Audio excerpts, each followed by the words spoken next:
need that sports encyclopedia. Where you at, Steve Kim? Got Trent in the cut. What are you? He's the best. Yeah. He's a master motivator. I'm a master motivator. I ain't no regular ass motivator. I'm a fucking master. Coaches tried to make practice so hard that the game was less intrusive. Like they coached you that way. Like people think, well, they were just yelling. No, they were trying to put you under stress and put you in under duress so that when you got in the game, you could mentally handle adversity. If you go through JUCO and you make it out of JUCO, you can make it anywhere. I respect the hell out of you to see that you're doing what you're doing and still doing what you're doing for real, the way you do it, man. You said from day one you had the same enthusiasm. You keep the same enthusiasm, and it's fucking contagious. In my opinion, I think Shedeur Sanders is the best deep ball in college football. I don't think Can you just say something nice about Shedeur Sanders? I love talking ball. It's nice to connect with guys that are like-minded and just are real and genuine. And I'll proudly stand up next to you all. God bless America. You said belt to ass, T-Rich. You got the belt around you.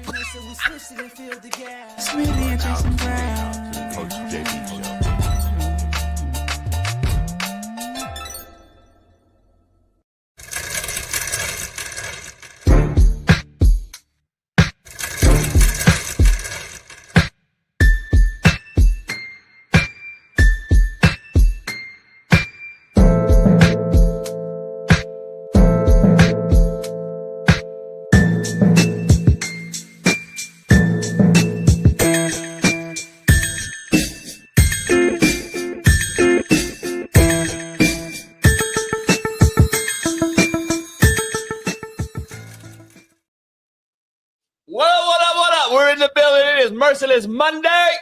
Taking no mercy. We're here in the building. Long weekend. Long weekend. We're going to dive all into it. Short, fast, skinny, tall. We do it all. So stay tuned. Pound that like as you come in the door on the realest show on planet Earth. We got big news working. Big news. Big guests joining the show here in the next couple days or weeks. But remember, this Friday we go dead for 2 weeks for our little vacation. And then we'll be back for the start of the football season. So make sure you know that and put it on your schedule. CoachJBStore.com, new merch. And we're going to put that link on YouTube as well, so you can click right to it. I'm figuring that out. Plus, Patreon. Go on over there today and become a member of our After Hours on Patreon. We'll post it on social media today, but we'll be doing the After Hours Palooza. For everybody live in the building, and there's a lot of perks to it. So become a member on Patreon today. We got a loaded show, though. Let's get right to it. First of all, Caleb Williams apparently has gone viral once again for all the wrong reasons. Ben Johnson, he's aging before our very eyes, and the Chicago Bears seem to be in the news because their feminine quarterback continues to act like a baby when shit don't go his way. Let me give you some news, people. QBs are leaders either by appointment or design, but there is no getting around the fact that QBs are the captains of the ship, vocally or by their actions. Don't get it twisted. QBs lead regardless of what you think. They will follow a quarterback. He's the highest paid. He's the GOAT or the hero, and he's the most hated human being on a football team. He can be the most loved, most hated, and as a bat of an eye. So you better make sure that you understand that regardless of what Caleb Williams does, he's going to be scrutinized, critiqued, and watched. And so the Chicago Bears, you got some bumpy roads ahead. But what do I know? What I do know is my Far East Sider 317 Naptown legend, LeBron Hairline having an AR5 defending, Lamar Jackson loving, Caitlin Clark jocking, Indianapolis Pacers loving, Fox Sports hating, Big Smitty. Like Easy on me right now, real shit. You gave me, what is that called, voodoo or deja vu? R.I.P. to Easy E. What's going on, y'all? Man, we back here, man. I couldn't make it there live, not today, y'all. It was a long weekend, like my boy Jason told y'all, huh? Why was it a long weekend? You look like Easy from when I was young. Rest in peace, Easy. So wait up. Why was it a long weekend? I mean, should we dive in or what? Who had a longer weekend, me or you? Me, 100%. You know you're lying because you know what I did something every week. I did something every day. What did I do Saturday? You drove to turn around, and then you love driving. Or you love driving. Don't matter though. Still, I had to do that. But then Sunday, yesterday, we was together, so that cancels out. Yeah, it was together, and I had to drive farther, and I, hosting is a lot out of you. I cooked, I did all that shit. There's a lot of shit going on. I'm just saying. But what did I do Saturday? I was at. Yeah, you was at some event. I mean, loaded at the event. Good, you finally drank, Me, P, Tony, like loaded. And then Friday, what I do Friday? I did something Friday too. Oh no, but why's your voice gone? Friday, I had to. So Friday, I went downtown, did the podcast with Paul. Afterwards, we went out to a private party Friday, drinking out late. Saturday, went to his crib, oysters, tacos, loaded. Sundown with you, Yacht, comedy show, loaded. Cigars. When I smoke a cigar, homie, I lose my voice every time. Fuck. Every time. Cisco's in here. Cisco hosted a comedy club last night at Laugh Factory in Long Beach, and we missed his performance. He was first. Why do we miss, though? We had technical difficulties on the yacht, and we got there a little late. I'm going to take the blame. I'm going to take the blame, Smitty. I'm going to take the blame for that, but that doesn't count against my detrimental to the team contract points form, though, because that was off duty, off the show. But we are late. We are late to date of the show a little bit because I don't know. I'll take the blame as the leader. So you're making a lot of excuses right now, and I don't know. You want to dock me 2 points, homie? You can. I think we need to. But it's not a no show though. But you're late. So I'm late, but it should be just a 1-pointer. But I don't have that on there, so it's 2-pointer. Yeah, your fault. You fucked up with the contract. So 2 points, all JB score. Please keep track, Bailey. And even though you don't lose points for Cisco, that was cold-blooded, homie. I was looking forward to watching him perform, and I just kept telling you, like, JB, it's 3 o'clock. JB, it's 4 o'clock. JB, it's 5 o'clock. You know what a comedian's worst nightmare is? You know what a comedian's worst nightmare is? What? Me.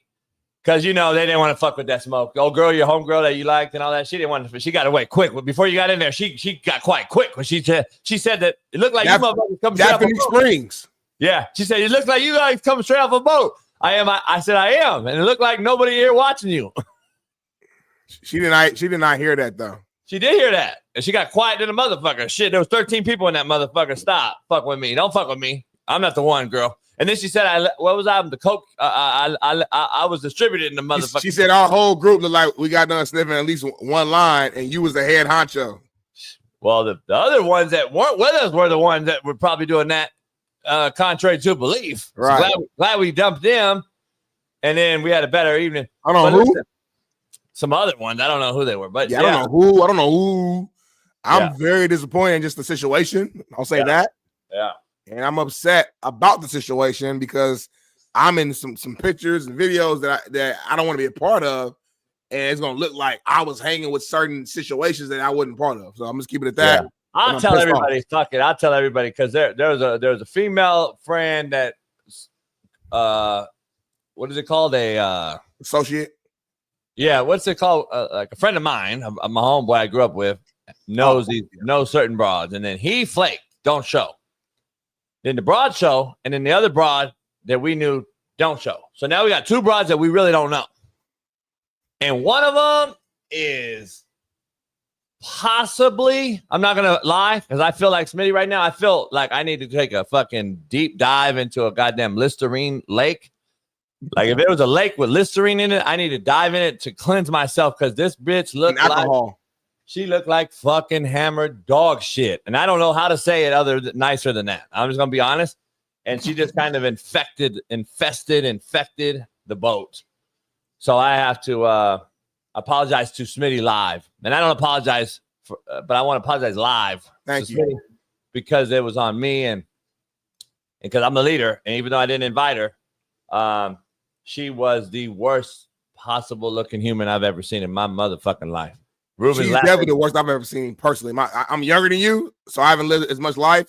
She's by far number one on the like ding ding ding ding ding ding ding. And I'm gonna be person alert. I'm gonna be frank. She was retarded. She was fucking retarded. She almost had me throw the bitch over 3 or 4 times over the yacht side because she just kept asking the same thing. Didn't know how to flush the fucking toilet. Didn't know how to do this. And then she kept trying to take pictures. I said, bitch, you don't get that fucking picture. And it was so stinky every time she came out the bathroom. And then, like, I'm gonna be real with you. And I know you went to school with the person, but like that bitch was crazy too. Like, something was wrong with her ass. I mean, like, asking me weird questions. In 20 years. I ain't walked up to me and said, "Hey, question. Are you being paid to be here?" I said, "What do you mean? Are you being paid to be here? Yours. I mean, your connection, homie." I'm saying not the one I didn't never see before. The one you seen before. That's what I'm saying. They both kind of like, I'm not giving either one of them a fucking pass. As a unit, they were fucked up. Yeah, and I didn't like it. And like the fact that that's on my resume. Lucy wasn't even there, and she said she sounds annoying. The fact that it was on my resume, though, I'm pissed. So guess what? In summation, though. In summation, yep. We had a good weekend. Great weekend. Like, back there, you look at the flow, but you know, yeah, you weigh it out. I mean, like, look at this right here. Look at this video. Reuben almost died 3 times and broke 2 things on the boat. And I seen it live this time. He really be falling in the water all the time. Look at this motherfucker. Hold on, though. You saw the motherfucker live, right? I saw, yeah. Like, he really be falling. I thought Jimmy be lying. He really falls. Like, he fell, and then this ain't the last time he fell. I don't think I got it on camera. The damn jet ski hit him in his head. He was between the jet ski and the boat. He was stuck in the boat, and the jet ski was him in his head like this. Like Reuben's in the so Reuben left super loaded, and then he had to be at work at 2 this morning. So Reuben's in the chat right now at work. And he broke your flag too. And he broke my flag. I don't know if we have video of that, but he fell in again, and then boom, snapped my flag. All right, that's the BPS. Discuss this. So this young black brother swam 2 miles over and asked JB if he could borrow his jet ski real quick. And JB said, "Hold on, what you want to do? He said, maybe you want to borrow some ketchup or use some mustard. You want to borrow my jet ski? Man, hell no." So he called me over there. It's like, this is BPS 101. He swam 2 miles to ask to somebody he don't know to ask me to use his jet ski. That was kind of crazy, homie. We got posted. I'm posting that today. BPS. I think I got the video though of I gotta check I got too many videos. So Reuben fell in 3 times, and he fell in once and grabbed my flagpole and snapped it in half. Reuben! We got a lot going on. There was a lot going on. Some gays pulled up in another boat, and they actually had females on, and they were just shaking ass, popping titties. They were just showing the titties. They tried to come right up to our boat and pop their titties out, and we had pop titties. Anyway, what's going on, man? I said that video today just now. Oh, you had that too? I got a little bit of that. It's not 100% clear because I was moving around, but I think I got bits and pieces of it. I got enough to like brass tacks it. I use brass tacks for everything now. Like, even when it don't make sense, I just use it. It's a good term to use. No, I know. Homie, brass tacks. Yeah. Let me see. Let me check this thing out. We got that one right in the gate, out the gate, though. What? Oh, right. There you go. That one's cool. Yeah, you gotta be. Yeah. That's why I said you gotta be careful. Yeah. The other one, I would just stay off it, baby. I wouldn't trip. I don't really give a fuck if they know what they did or not. Oh shit. Okay. Here. All right. I'm gonna say. All right. This is the last one I'm gonna say. I think this one cool. This the one when motherfucker got stuck between when he fell and broke your flag. I did get that on video. Show that. I didn't sit there, but just check it out. It should be coming here in a second. Reuben funny as hell on accident, homie. He look like Mario. Who? Mario. Like Mario and Luigi from the cartoon, from the game. Let's get to quote of the day because we got a lot going on. Then Bailey will drop that in, and then you'll see. Take your glasses off. It's so dark. You'll see that video. Baby, watch the video first. Make sure everything cool. Reuben fucks my boat up. I think I got to go back today and like probably put another $5,000 into what he broke. By the way, side note, don't forget that the ugly human being ran to your fucking ship with the jet ski. Man, you just reminded me, homie. Now I got to go look at the fucking. You got a dent and a scratch on the side. You got your flag is broke and your little, what they call it, the buoys, the red fucking linen is ripped off. You lost one, the other one ripped. So your yacht's fucked. It don't matter like when we go, man. It's always your yacht is done. It's always motherfucker has one little scrape and motherfucker done. Make it not want to ride it no more. It's almost damn near done. Remember next Friday when Ice Cube put a dent on top of the car, he said, make it not want to ride it. Look at that fucking flag, homie. I want to play sound, but I know his music in the background. It's just hilarious. That shit right there, homie. How did he get in between that, homie? Reuben, how do you fit down there, homie?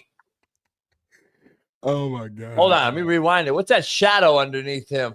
What you mean? I might have got bit by a shark. I mean, he didn't even. Oh, look at that right there. What's that right there, homie? It's not a hat. It's not a hat, is it? Right there, moving by. Anyway, look at that fucking flagpole, homie. God damn. Now I got to get a whole new fucking flagpole. Slapdick, brand, American flag. Fuck, we got I don't know what's out there in that thing. We got all kind of shit going on, man. It was the homie and his wife. We got quote of the day. Smitty, perfect quote of the day, actually, for this. If it scares you, it might be a good thing to try. Damn. Just like that right there. If it scares you, it might be a good thing. It means it matters. Go try it, homie. Go try it out. Reuben did it. He's like, fuck it. I'm going to jump in the water. I'm going to swim with sharks. I'm going to break poles. He's like, fuck it. If it scared him, might be a good thing to try, homie. So I was trying to get Smitty to live by that quote. I was trying to get Smitty on the jet ski. And I didn't want to force it. I had to cook. I had to, there's a lot going on. Make diplomas. Yeah, hosting on the yacht is not easy because you're trying to be a nice guy. And then we had 2 fucking dingers on the boat. I had to. Anyway. I'm so mad that every time I use the bathroom, hey, how do I flush? I said, what? How do I flush? Like, no shit. How many times, Reuben? She's over there.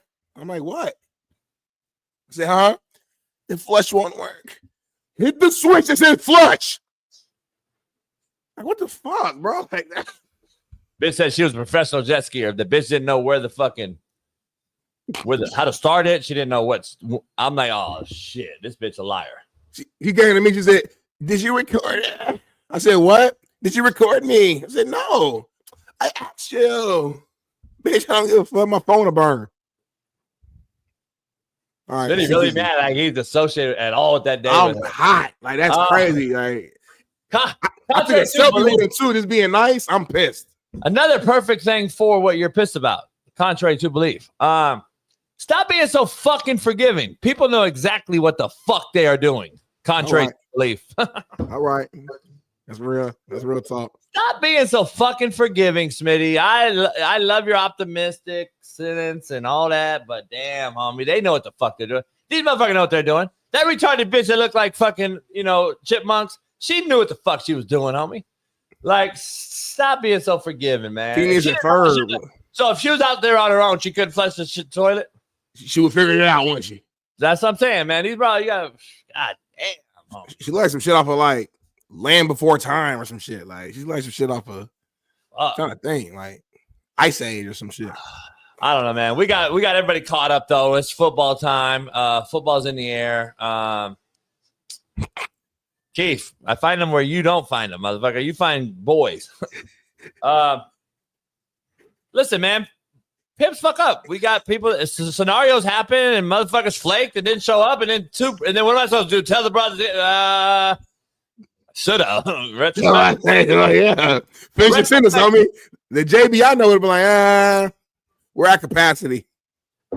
Only reason I did it because I'm still thinking my boys are coming, waiting on because you got there right at time. Like everybody damn near got there on time. It was perfect timing almost. Yep. The BPS was the homie Keone and his wife. Yeah. They got about 15 minutes late and they're Hawaiian. They're not. So they're not white or black. So they're kind of like a tweener. So they're going to be a little late, like damn near late. They're damn near BPS. Not ever close. 2 more minutes. 2 more minutes, it would have been BPS. Jazzy Jazz said Smitty look like he high. Put them glasses back on. I ain't smoking no weed, Jazz. Yeah, Smitty don't smoke weed. I'm high off life. Yeah, we just high. Smitty just drunk, motherfucker. Contrary to belief, we did that. Poll question. Smitty, will Galen Williams be the quarterback for the Bears next year? Hold on, who? I'm sorry, who? Huh? Say the whole thing again. Poll question brought to you by BetUS. Will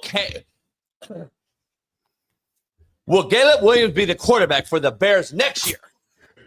I've never heard of that guy, but I think you're talking about Caleb. Next year? Like next year. Yeah, not this year. Of course, he's the quarterback. But will Galen be the quarterback next year? So, not like in a couple weeks, but like 20, what year would that be? 26 year, because he's going to be the quarterback this year because he's already obligated. He's fucking obligated. They're obligated. That'll be his 3rd year of his rookie deal. He'll be the starter next year, regardless. Yeah, I don't know. I mean, he's gonna be on the team possibly, but I think there's a possibility he's not the starter next year. They invested too much, homie. You know what I'm saying? Like they got rid of Justin Fields, who's looking good so far. They got rid of a lot of players. Like they went all in on him. Here's the thing, though. Ben Johnson didn't draft him.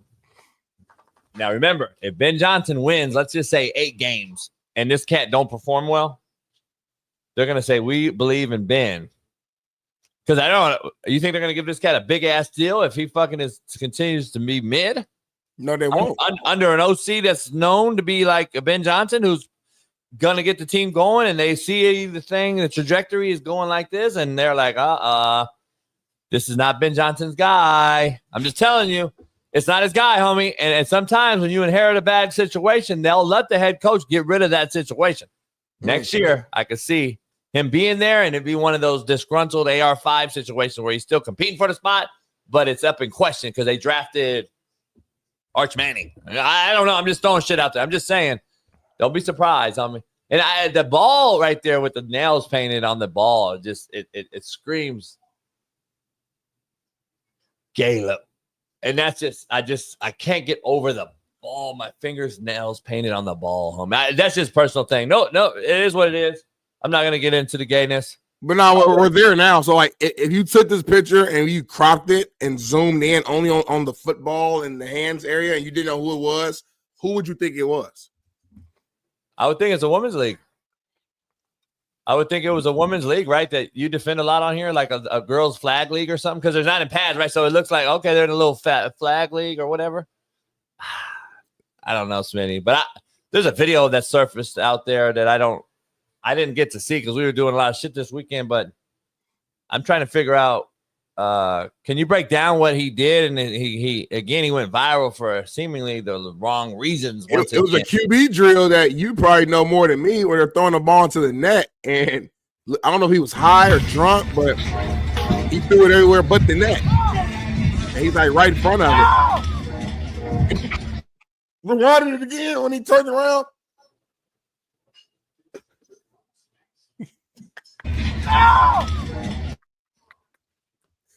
He go, hey, you can tell right now though, we laughing, but I'm a real mental cat.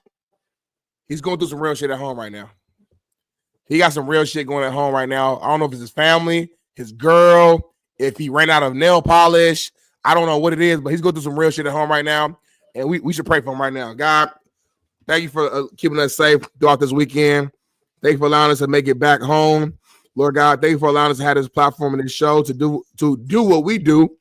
And I don't throw a prayer out to Caleb Williams. I don't know what he's going through right now, but I can tell he's going through something. That spin around move, that anger that he's showcasing here on this field, and that walk away shows that he's not at ease right now. And I just pray that whatever he has going on in his personal life doesn't continue to affect his real life on the football field. Just ain't pray, amen. So yeah, we gotta figure out now. We gotta dive deep now, JB, and figure out what's really going on with Caleb Williams off the field. Well, fuck that. We got 1,300 people in here and 200 likes. I want to do a deep dive in that. Yeah, that don't make sense at all, actually. 1,300 people, 200 likes. That means y'all in here just stealing. Here in a minute, we're going to make this show 100% like a paywall. What's this shit? What is it called? So you're just stealing from us at this point. We give you all this free credit, all this free game content, right? Yep. Free game and all that, and you're just stealing from us. You're just stealing from me. You can't even hit the like button. Can I do a prayer? Because I haven't done one in a while. Sure, just keep it respectful, but yeah, come on. Dear baby Jesus, as we come together, I would like to pray over Darnell Smith's prayer that he just prayed over Caleb Williams. Lord, I want to come out and be clear about this. I want to come out to you to let you tell us that Caleb Williams needs to come out. He needs to actually come out and just tell everybody what he is. Just say, Lord, I know I'm Gabe, and I know I need to come out and just say it. And Lord, my Chicago Bear fan base would appreciate it even more if I just came out and said, hey, guys, I'm Caleb Williams, the new quarterback for the Chicago Bears. I paint my nails. I do spin theatrics. I'm running around just throwing the ball up in a gay, happy manner. And Lord, I would like for you to pray over Darnell Smith as he prayed over Caleb Williams and understand that Caleb Williams is Caleb Williams and he cannot be fixed, Lord. Even with his prayer to you, we have to understand what we are and who we are. And he is Caleb Williams. And Lord, right now, we have to save him from protecting Caleb Williams because at this point, there is no protecting Caleb Williams. Lord, you have put your stamp on Caleb Williams as Caleb Williams. So, Lord, we're going to move on amicably in this show and make sure that we all understand that Chicago Bears have a gay quarterback at the helm. In your name, Jesus' name, we pray. Amen. So, Smitty, oh, you there? I had my eyes shut the whole time, man. I just want to make sure. Enough excuses. The temper tantrums and all this shit is what I said 2 years ago coming out of college, but what do I know? The temper tantrum was crazy.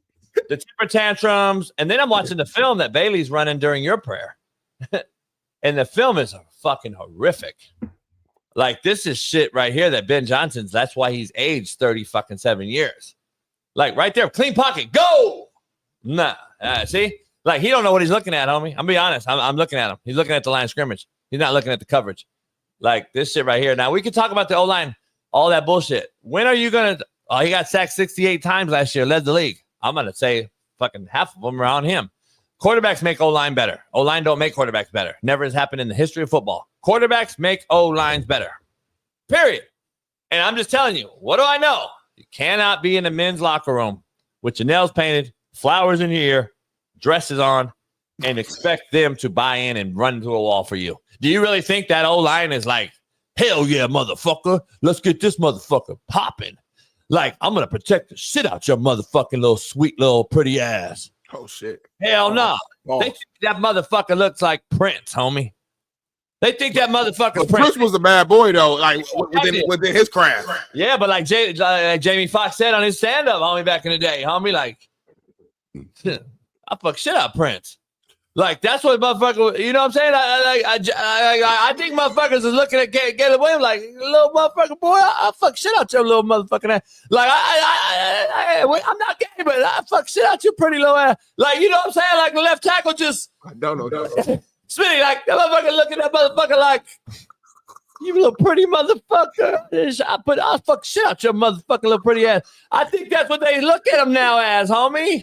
They're really looking at Caleb Williams like, a little motherfucker, I'll fuck shit out your little motherfucking ass. Keep saying it, homie. Because he got the nail, and you know the nails don't on say it no more, though. Don't say it no more. You know the nails on the, you know what I'm saying? That hand look, homie. That hand look. I'm just saying, homie. Do you think that's why he's really upset, though? Because he ran out of nail polish? Real shit. If I got a hand fetish about that, if I, you know, like old girl yesterday, like I was looking at her hand like, shit. But anyway, you know what I'm talking about. So if I look at that, another one. So if I, you got it. Yeah, your other one. And if I was like, hey, I'm looking at hands and I got a hand fetish about being on my shit, and you know, add a little spit or whatever with it. But like, if that's my thing, right? Yeah. And I turn around, Smitty, like real shit. Like if I turn around, I'm in I'm a center, and I'm turning around, and that motherfucking hands are under my nuts. and I got nail polish, and I see nail polish, homie, I might feel a certain type of way. What if the center's shit get hard, homie? Like, what we got cracking? What's going on in the NFL, homie? We got a lot of shit going on in the NFL.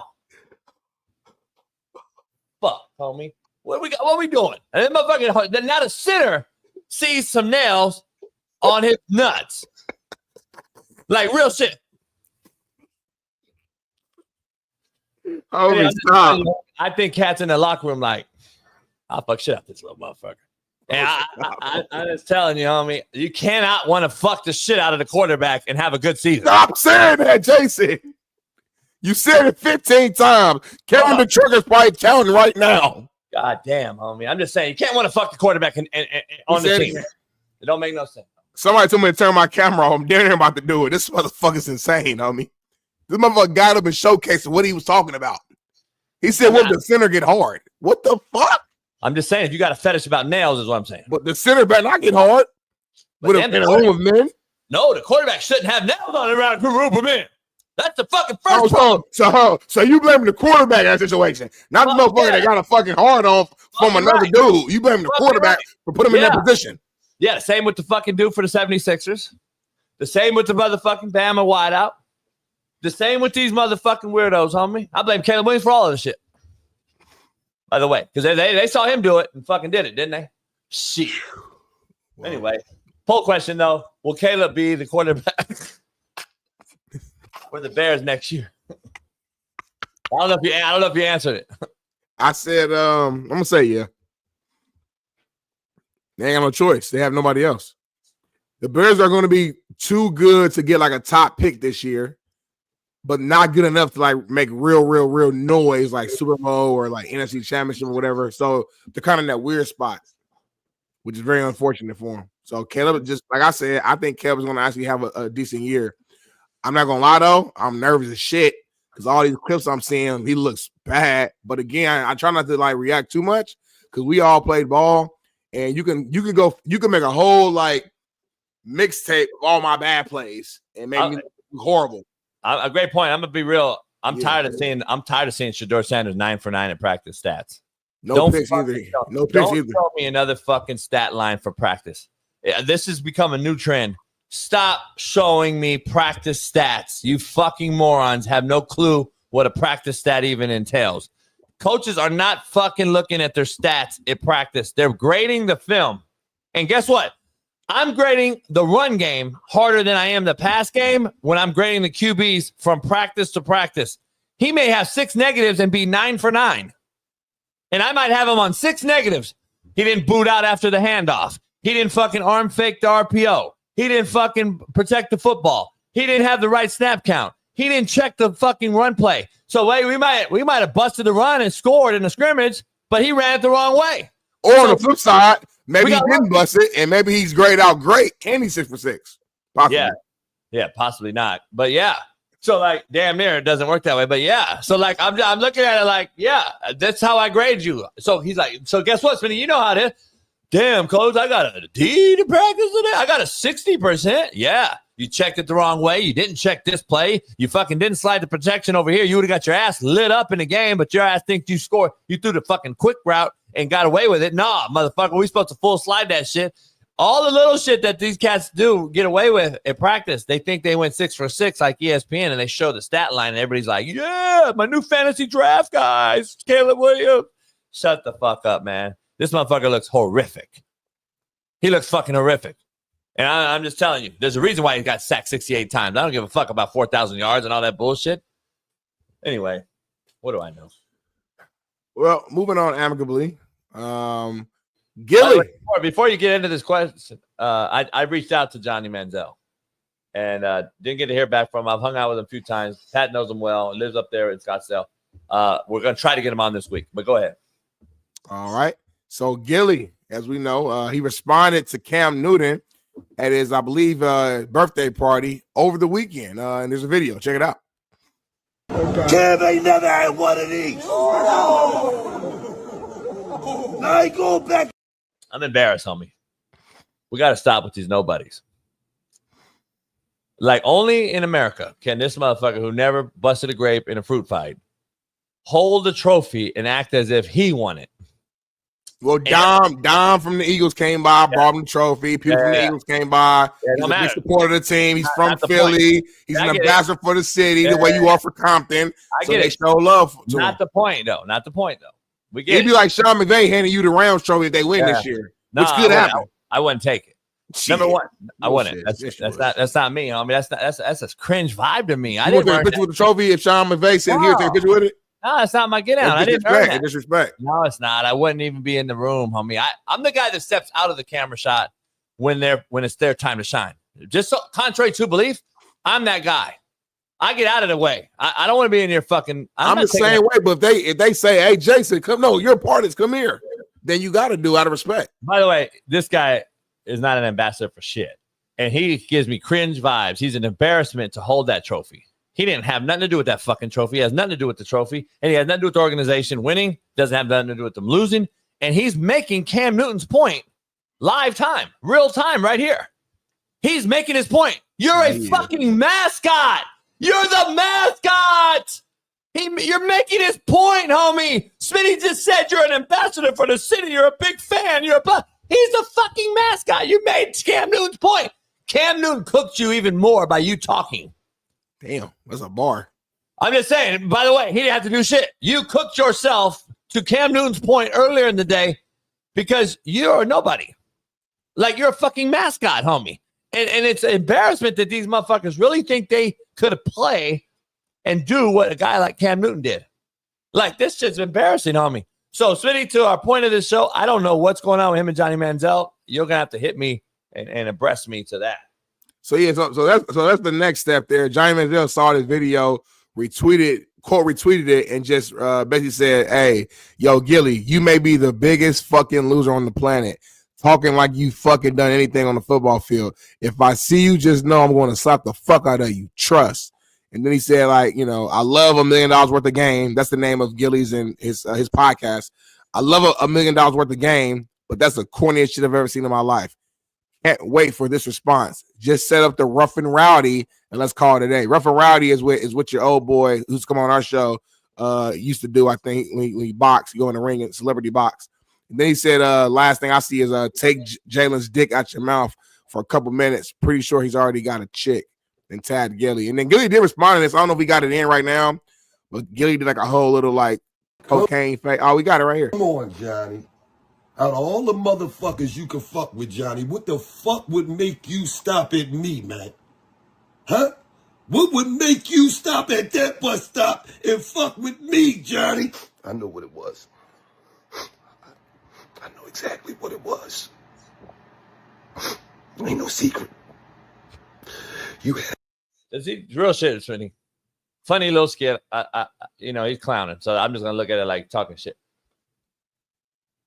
Doesn't he give you the mascot vibe of all mascot vibes? Like, he's got the Eagles beanie, the green hoodie. Like, he gives me. Cam was right. Gilly's embracing it though. That's why the whole shit is funny to me. Cam was right. Like, he is a mega Eagles fan. So, what a mega fan? You could call him a mascot, an ambassador, whatever you want to call it. Whatever the term is the term. But he's a mega fan, and Gilly ain't running away from it. He's embracing the fact that you called me that. It's good. It's good for both their pay. It's good for their content. But at the end of the day, I'm with you in the sense of if you did not play the game, don't disrespect somebody who actually did it. Not only who did it at an extremely high level. Cam Newton is a guy that, like, I don't think he'll go in the Hall of Fame, but you got to have those conversations though. Like, you got to look at his resume and at least like consider and looking like MVP.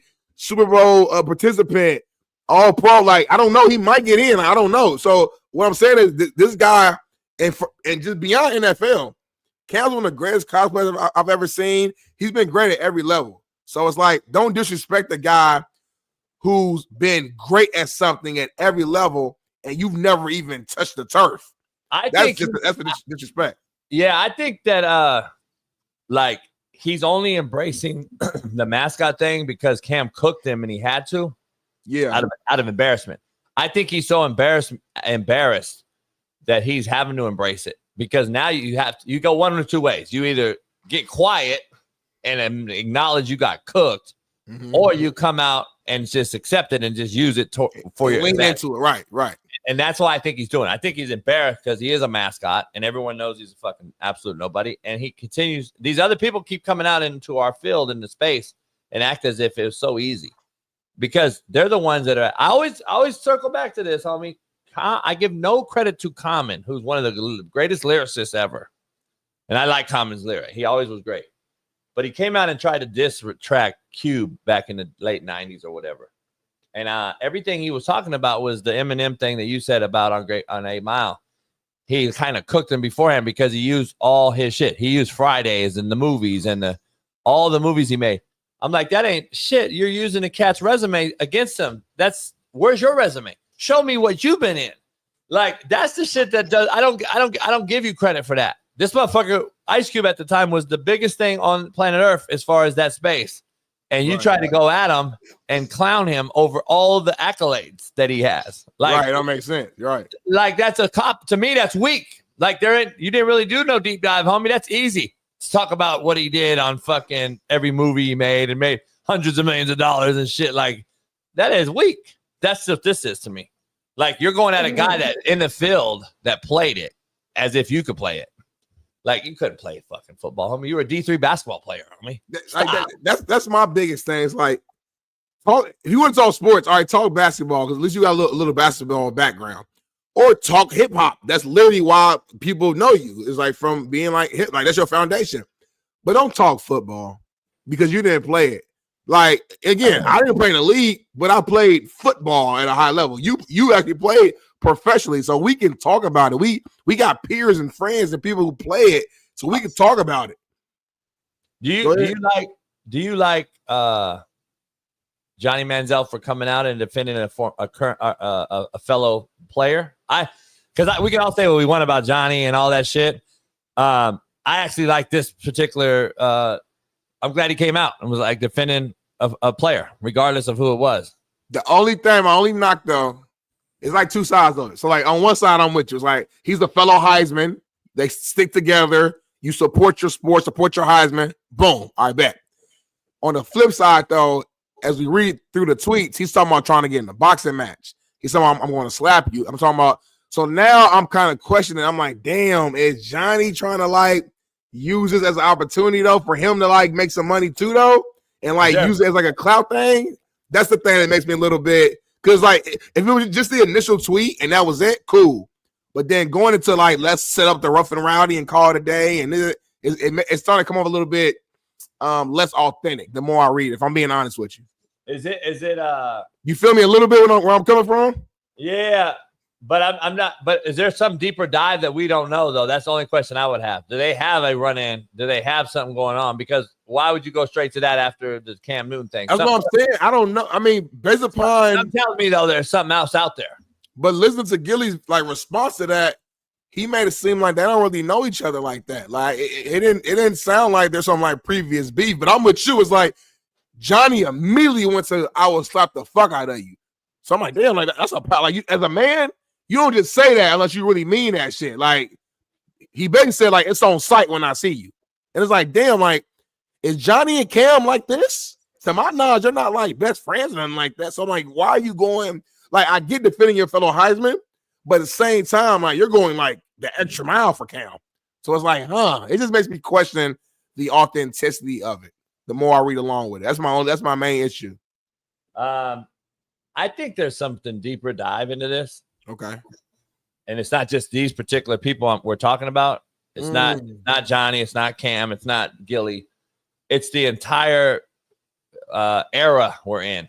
And I'm not talking about age of people. I'm talking about the era that we're currently in, 2025. Right. This particular era that's led by AI, social media, and these streamer fucks who can sit at home, make millions of dollars, some 9-figure deals, big deals, to be absolute nobodies, to sit in behind a fucking video game, and it's become a false sense of reality. They're getting a false sense of reality because we're seeing now a lot of these guys that blew up 3-4 years ago on Twitch and all these other things who are now either in jail, dead or buried, which is crazy, or broke. And I'm like, wait up. So is it Finance 101 in school they don't know about, or is it something else? Like But like these streamers, homie, have a false sense of reality, and it's created the Gillies, the Gillises, the fucking what's his name, Drewskis. Look at this weirdo fuck right here, homie, playing a video game. Smitty has a fucking meltdown. Look at this shit. To punish the Rev Panzer. That was so insane. He played like the best round I have ever seen defensively. Goichi like, yo, my bad, bro. My bad. Oh my God, bro. I feel it for both of them, honestly. Oh my Lord. KOG, always a character. Very emotive guy, this one. Yo, he played like, I get it, man. Yo, I feel it. Dude, he put it all on the line with that last round. Seriously. He played like it. You cannot oversell just how well he played. He's about to write a very sternly worded. We're cooked, homie. Society's cooked. I want to apologize in advance for you guys in this era. And then you got commentators actually commentating on it like if it was the World fucking Series. You doing a lot of like apologizing today for somebody who don't apologize. Yeah, like I want to apologize in advance that all you guys in this era are cooked. My boy Toyo said it do be hundreds of thousands of dollars on the line though for those games. My point. Thank you for making my point. You're a fucking absolute nobody who endorses nobodies, and you wonder why nobodies become somebodies.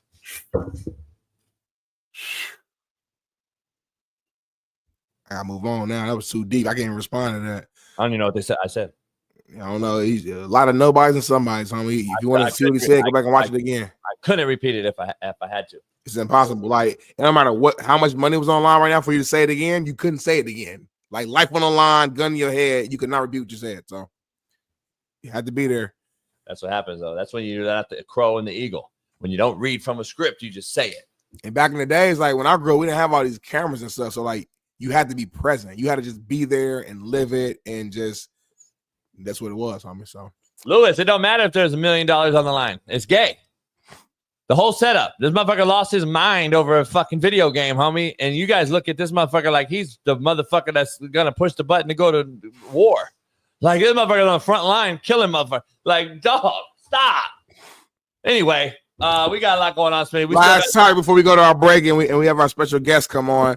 The WNBA said Saturday that the individual who threw a sex toy on the court at an Atlanta Dream game earlier this week was arrested. The league said that any person throwing objects onto the court will be ejected from the arena and face a minimum 1-year ban.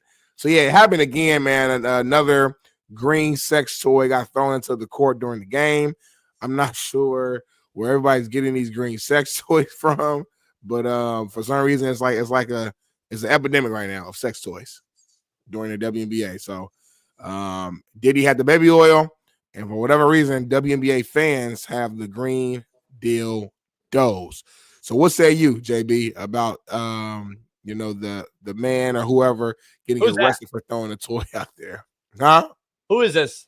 So originally, this is a historical picture of a legend, one of the greatest basketball players of all time, Wilt Chamberlain, who scored his 100 points. Somebody used AI to Photoshop Angel Reese's face into the great Wilt Chamberlain and put the 31 on the paper. I think she might have scored 31 points the other night or something like that. And instead of putting the 1, they put a sex toy, dick and balls, as the 1. So.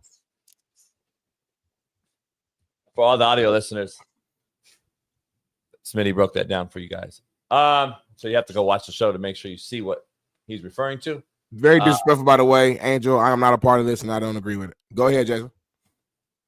It's the only AI I like right there. Are you happy or sad? Like, what's your reaction to the man getting arrested or the person getting arrested? Oh, I can give a fuck less. Let me ask you something, Smitty.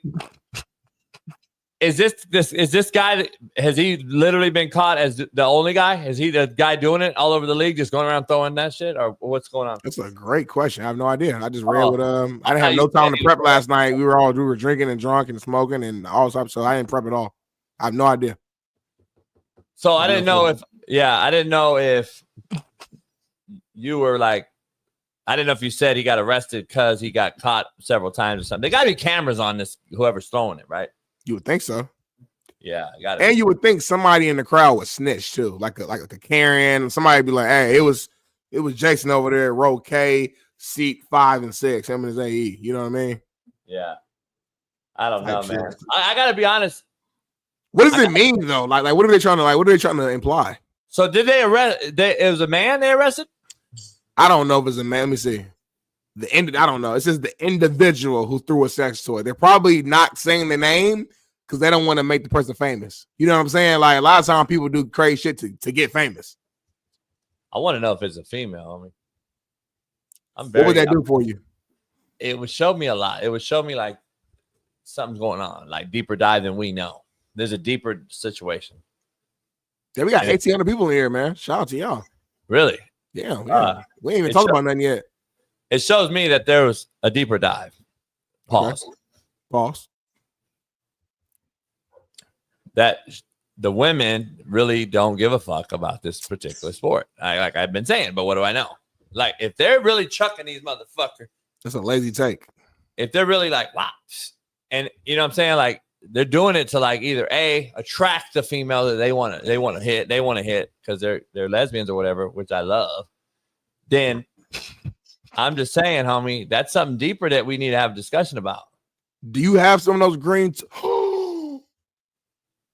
JB, was it you? Was it fucking you? You said the other day on the show, you admitted that you got a boatload of sex toys, dildos at your house. Like 3 or 4, probably. Like a boatload, like 13, like sex toys everywhere. Every room got sex toy. For when your ladies come over and you use the same sex toys over and over and over and over again on multiple women without watching it. That's the same green sex toy that got thrown on the court multiple times. Lady, I didn't say that at all. So are you telling me that the same green sex toy that you use on multiple AEs is the same one that's been tossed on a WNBA court multiple times? Is that what you're telling me, Jason? Well, I haven't been to a WNBA game ever. None of my associates have been either. So I don't, that's not me. Definitely not me. And the green doesn't do nothing for me. But why do you put the towel over it and pick it up? Like if it was used. Because you don't know. So they're taking it. Bloop. What they do? So you're telling me a bit and through. I mean, think about this. How did she sneak it in?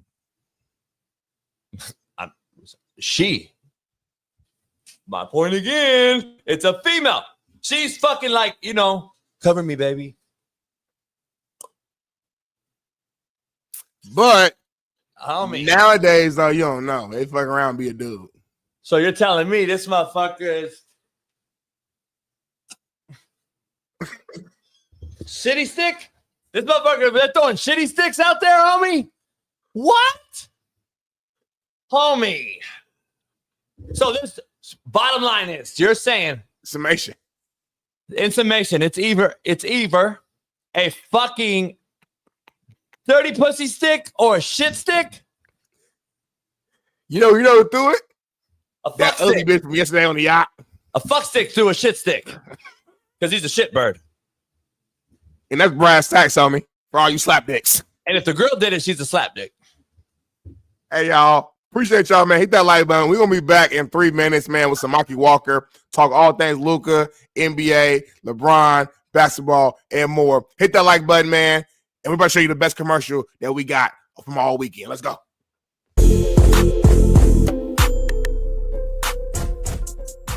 Hey, well, fuck it. I'll go home tonight. I'll drink my yak and smoke my stick, and I'll get it back cracking.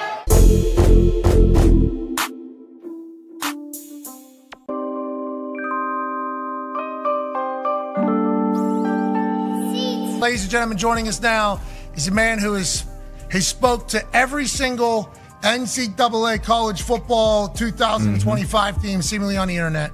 From Last Chance U, national champion, Coach JB. Yeah, Coach. What's up, gentlemen? Coach, just great car, great stick. Thank you for pulling off to the side of the road. Hope you don't get killed here. Honestly, side of the road, LA, I assume that's not necessarily the safest place on earth. So we'll make this quick. How do you feel about all of these new coaches now in this NCAA college football 2025 game using your speeches to motivate these boys from one side of the country to the other, Coach? I feel broke. Yeah. Like, it's crazy. Can I get like a royalty or something? Like, Netflix already screwed me. I'm getting screwed by EA Sports now too? Like, holy shit. I hit him up. I reached out to him like, hey, trying to be cordial and nice. I'm a nice guy, you know me. Yeah. And I was like, hey, EA Sports, maybe I can actually be your video guy, the actual do a real video instead of using my name, image, and likeness. Oh, shit. And maybe I can get a little piece of the pie, but nah, it's all right. Just keep sharing my 500 million views of it. I don't mean to laugh at you, but obviously you are a hilarious, miserable person, and this is kind of is how it goes. Hey, Pat, I was actually chilling. My back went out yesterday, so I didn't even do my show today. So I just left my chiropractor, and I'm waiting on this damn cigar company to open. They're late, of course. I mean, come on. Shit. Okay, so life is good. Last question for me, because I know the last time we talked to you, you had not watched the Netflix series Last Chance U. You said that. You said, I've not watched it, but obviously you've heard from everybody. Now, do you see some clips that come across your way? You're like, I don't remember saying that. And then all of a sudden, oh, I killed that. And do you judge your clips whenever you see them? You're like, I murdered that one. Nah. A broad came over to the house the other day, and I didn't really want to watch Netflix with her and chill. But she wanted to watch the show. We watched one episode. Okay. And I'm like, I can't watch this. Okay. And she was like, oh my God. I'm like, I don't want to watch this. It was the first scene of the cow scene or whatever. And I'm like, yeah, they only made about $4 billion off my name on this shit. I'm not watching Netflix either. So I'm spiteful right now, Pat. I don't want to watch Netflix. I don't want to watch EA Sports video game. I'm like, man, and I can't even get 40,000 subscribers on my YouTube channel. Well, you're going to the moon. We appreciate the hell out of you, Coach. Hopefully it'll get figured out, and we know the Netflix and chill thing, what that leads to. Bad backs, chiropractors. We appreciate you. Ladies and gentlemen, Coach JB. Yeah, Coach.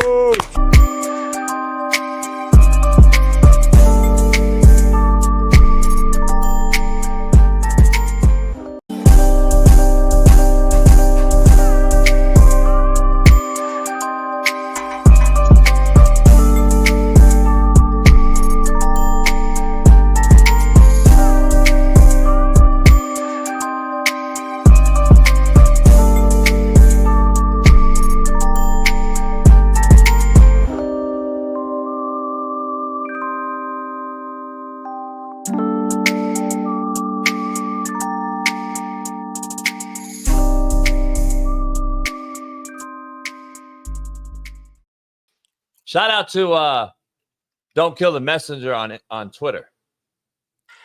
I don't know him, but he posted the thing I said, Smitty.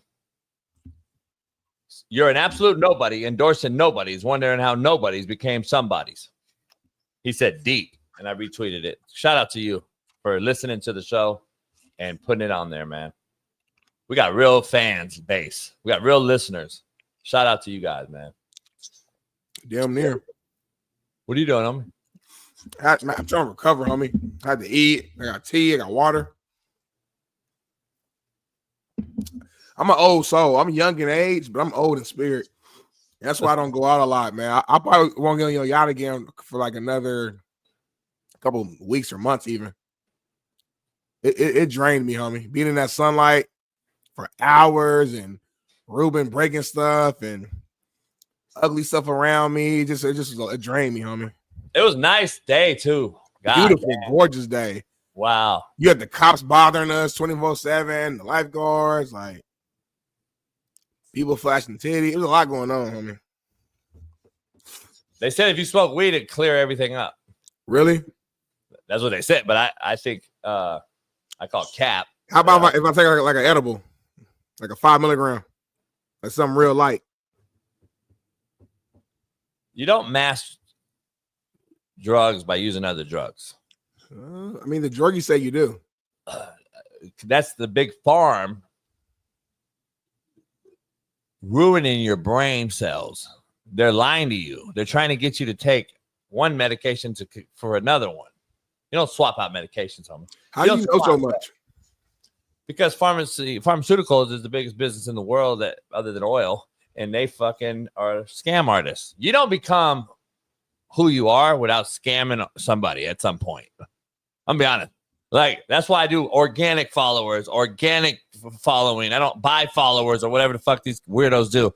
They don't. It's real easy, by the way. You can AI all you want, and you could fake all you want, but the interaction of your following tells me who you really are. That's why this show goes crazy in the chat. This show goes crazy based on per capita. Per capita, we got real organic followers. On my social media, on Instagram, my Twitter, my TikTok, real organic followers. There's no fakeness. So you actually see a hell of an interaction on our comments. You see comments. You see actual discussion. You don't just see a fucking bot or whatever they call them fucking trying to kill you with an algorithm by just having likes out there or whatever. Right. I don't do that shit. I don't have the fake shit. I don't want the fake shit. So I'm glad you're here for Smitty J. Sanders. We need more people here for Smitty. I don't really care if you're here for me. Shout out to Jay Sanders, man. That's the homie, man. I appreciate you, my dog. I wish Jay Sanders would have a picture. So that's all right, man.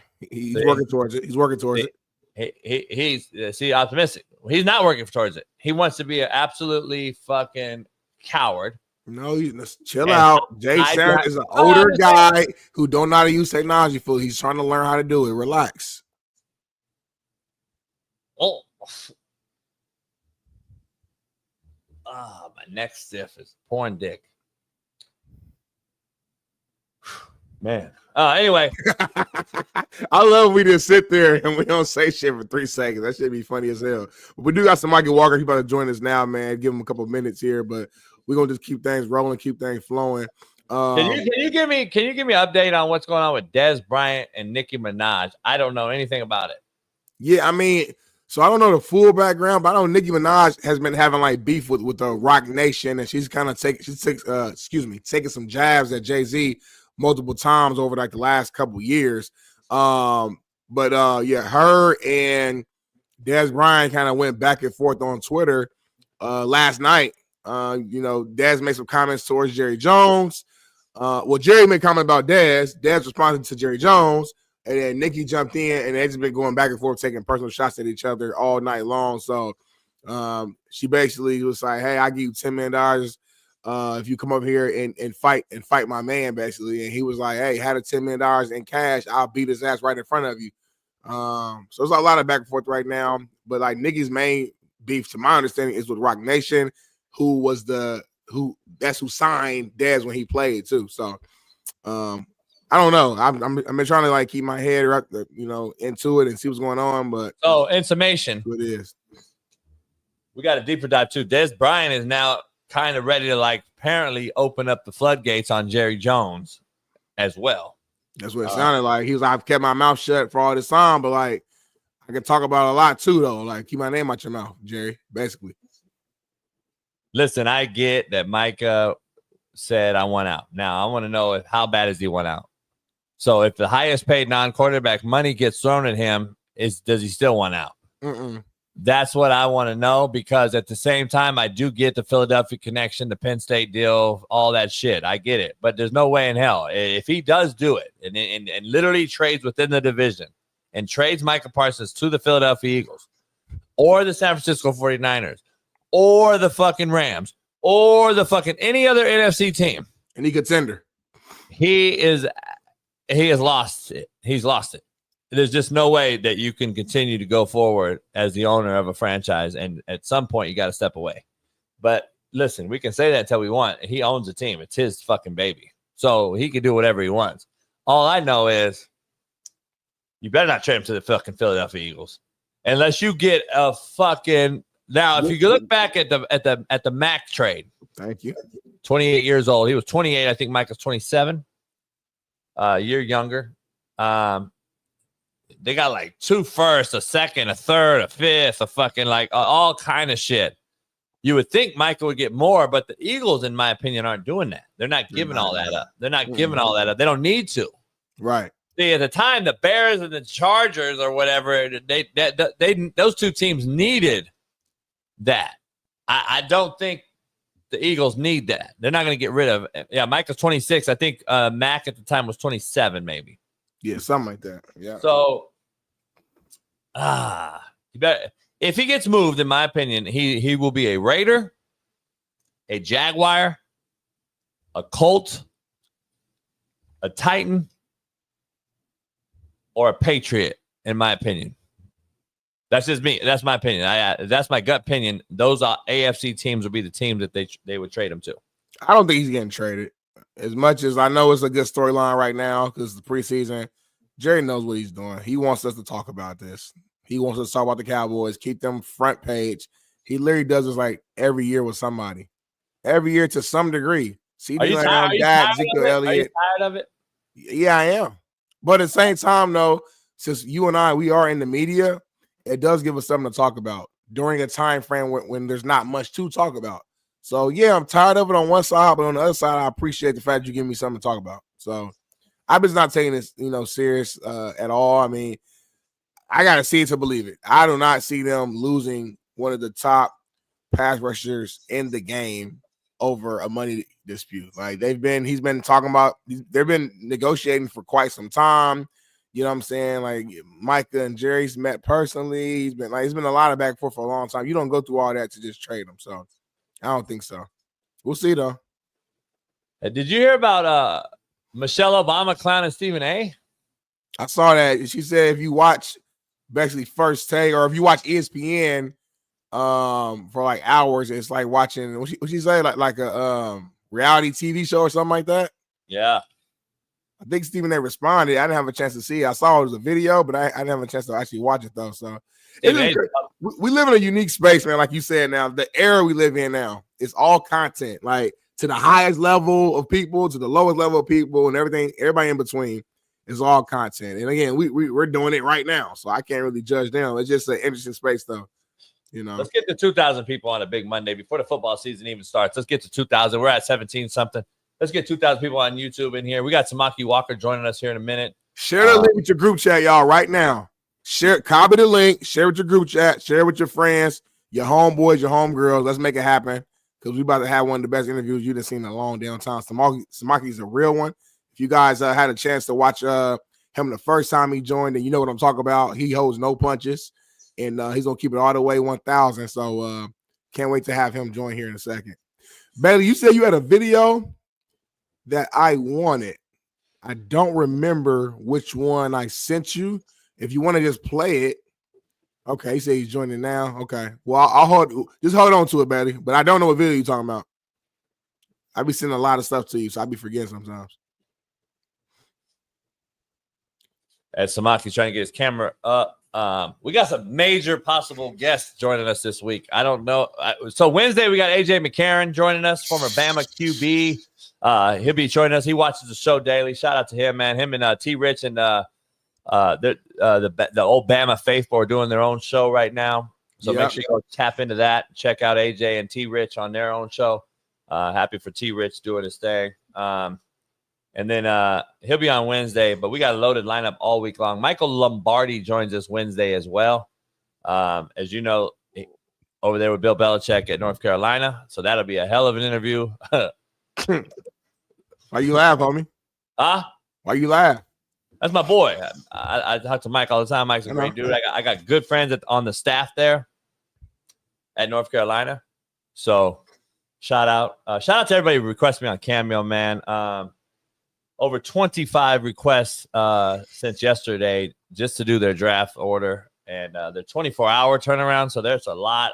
You guys gotta give me time, but I get it's more money and shit, and I make $100,000 a week on there. But you guys gotta make sure that you give me some time on that, and don't let Smitty know how much I make on there per week. So don't let anyone really know that this is Cameo. It's my own little separate thing. I tried to get Smitty on there, but he doesn't understand. That he needs to be on there with me, and we'll do a tandem thing, and that's a real money maker too. But anyway, so we're working on that. Why you shake your head, homie? Because you make so much money, homie. Like I seen how you live. I saw I saw the gas grill on the yacht. I saw the bigger TV. I saw the new speaker. I see all this stuff. And you're spending thousands and thousands and thousands of dollars on stuff that you could just give to me. So I'm just a little disappointed in you. That's it. Samaki's backstage, but he can't get his camera and mic on because he's on the road and he's actually at a establishment and trying to hop in. You see the text to Craig. Bailey talked to him. So if he can't, Bailey, just let him know. Don't trip. We'll get Samaki on. He's a favorite of the show. He's a fan favorite. We talk to Samaki quite often. Samaki could pop in this week again. If not, if he can't pop in right now. So it'd be great if he could. If not, we'll get him this week. That's where the show is now. Like we can get through and have Samaki hop on later on in the week and shit. Cause the show be just like flowing so crazy. It be so much going on that's like, you know what I mean? Yeah. It happens that way. You know what I mean? But since we were going to talk little hoops with him, we might as well go transition into this topic anyway, man. Our Los Angeles Lakers superstar Luka Doncic signed a 3-year extension with the Lakers worth $165 million. Big money, man. I think Samaki's here, Smitty. Right when you have this topic up, I think he's figured it out. You see how God work? You see, I'm blessed different, man. But hey, here it goes, man. The legend himself, man. He figured it out as we thought he would. The one and only Samaki Walker's in the building. Bring him on. Bring him on. Yeah. Bring him on, Bailey. Bring him on. Bring him in, Bailey. Bring him in. The one and only. The legend himself. The Hooper, NBA guy. I think Bailey gone. Samaki Walker. Oh, I'll do it then. Yeah, right here.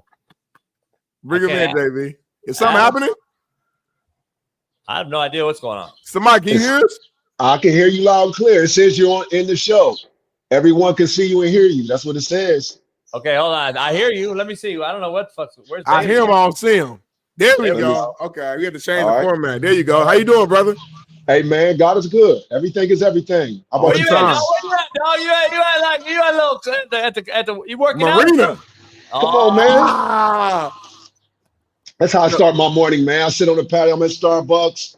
You know what I'm saying? Going over my daily schedule. That's how I start, man. I invest in myself first and foremost. See, JB, I told you, black men, we like Starbucks too. Okay, yeah. Come on, man. I mean, I get it. You what y'all got going on today is the question. Because he knows it's gonna be some bullshit. Hey, Samaki, do cats be coming up to you like, hey man, you Samaki Walker, or do they be coming up and seeing you at Starbucks and shit? Hey man, you know what? Yeah, this is LA, so there's always gonna be some Laker fans around, man. But for the most part, I'm over the hill now, so I blend in pretty cool. Love it. Nah, that's what's up. Man. I'm old enough to be forgotten. Man, like you ain't never forgotten about real deal Lakers fans and real basketball fans like ourselves. So we were actually diving into the first topic with you with Luka signing his 3-year extension with the Lakers. Wanted you to kind of get your reaction to it. It was $165 million. You know, securing their superstar. And allowing all Lakers fans to feel, I guess, comfortable now with knowing Luka's gonna be here for the near future. What's your take on Luka signing this deal? First of all, shout out to the Lakers for getting it done. This was definitely necessary. It solidifies their superstar moving into the future, which is very important. If the Laker franchise, that's the one thing that there's been a consistent thing that they've had throughout the years. They've always had superstars that will allow them to be able to continue to, obviously pursue championships. So that was very important. As you got an aging LeBron, I think it's important to find that next who's going to carry the torch, moving forward. So I think the Lakers did a very good job of signing him. Shout out to Luka for taking the leap, faith, signing with the Lakers. Obviously, he didn't ask to be there. This was a place where he got traded to. So him accepting it is a big sign for the Lakers that they can now they're back on track. And let's see what they do. Obviously, it's interesting to hear, how LeBron, does these cryptic posts and everything. So we don't know what's going on with LeBron and where he's at on this, and what are they going to build the Lakers strictly around Luka and how that's going to look. Is LeBron going to be a part of that? And if so, how much of an integral role will he have in that? Or the Lakers saying, is this the Luka Doncic era, and we're going all in on Luka, and we're giving him full control? Let me ask you real quick. Yeah. Can they build enough around Luka with this contract extension and maybe get him what is it, 400 and something million in 28 if that's what he can get max deal? Can they build enough around this Laker team when LeBron exits? And do they have enough next year? It'll be interesting. Part of that's going to be LA is LA. So LA is enticing enough for players to want to play in LA and potentially play there, on a deal. Now, one thing that's interesting is that we are getting back to basketball, real basketball, which I like. And a lot of teams are going back instead of just pairing up superstars, because we went through this phase in the NBA. I think we went through this phase where it was just entertainment. It was about just getting anybody on any team, just putting stars together. Whether big threes. Yeah, whether the chemistry was there or not. Look at, Phoenix. Look what happened in Brooklyn and things of that nature. So there's examples of that. And I think what the NBA is doing now, what franchises are doing, is really trying to go back to the grassroots. Let's get our superstar and really look hard on good, solid role players and depth, which is very important. So can they do it? Absolutely. The question is, how would that look like? Because Luka's good enough. He just needs role players. He's a basketball savant. If you get the right players, which we know is including the lob threats, things like that, he's a ball-dominant guy, but he's a ball-dominant guy who usually makes right decisions. And so can they do it? Yes. That contract is huge, but they're definitely going to have to get behind the scenes and start pulling some pieces together. Nah, for sure. Look for the right people. Right.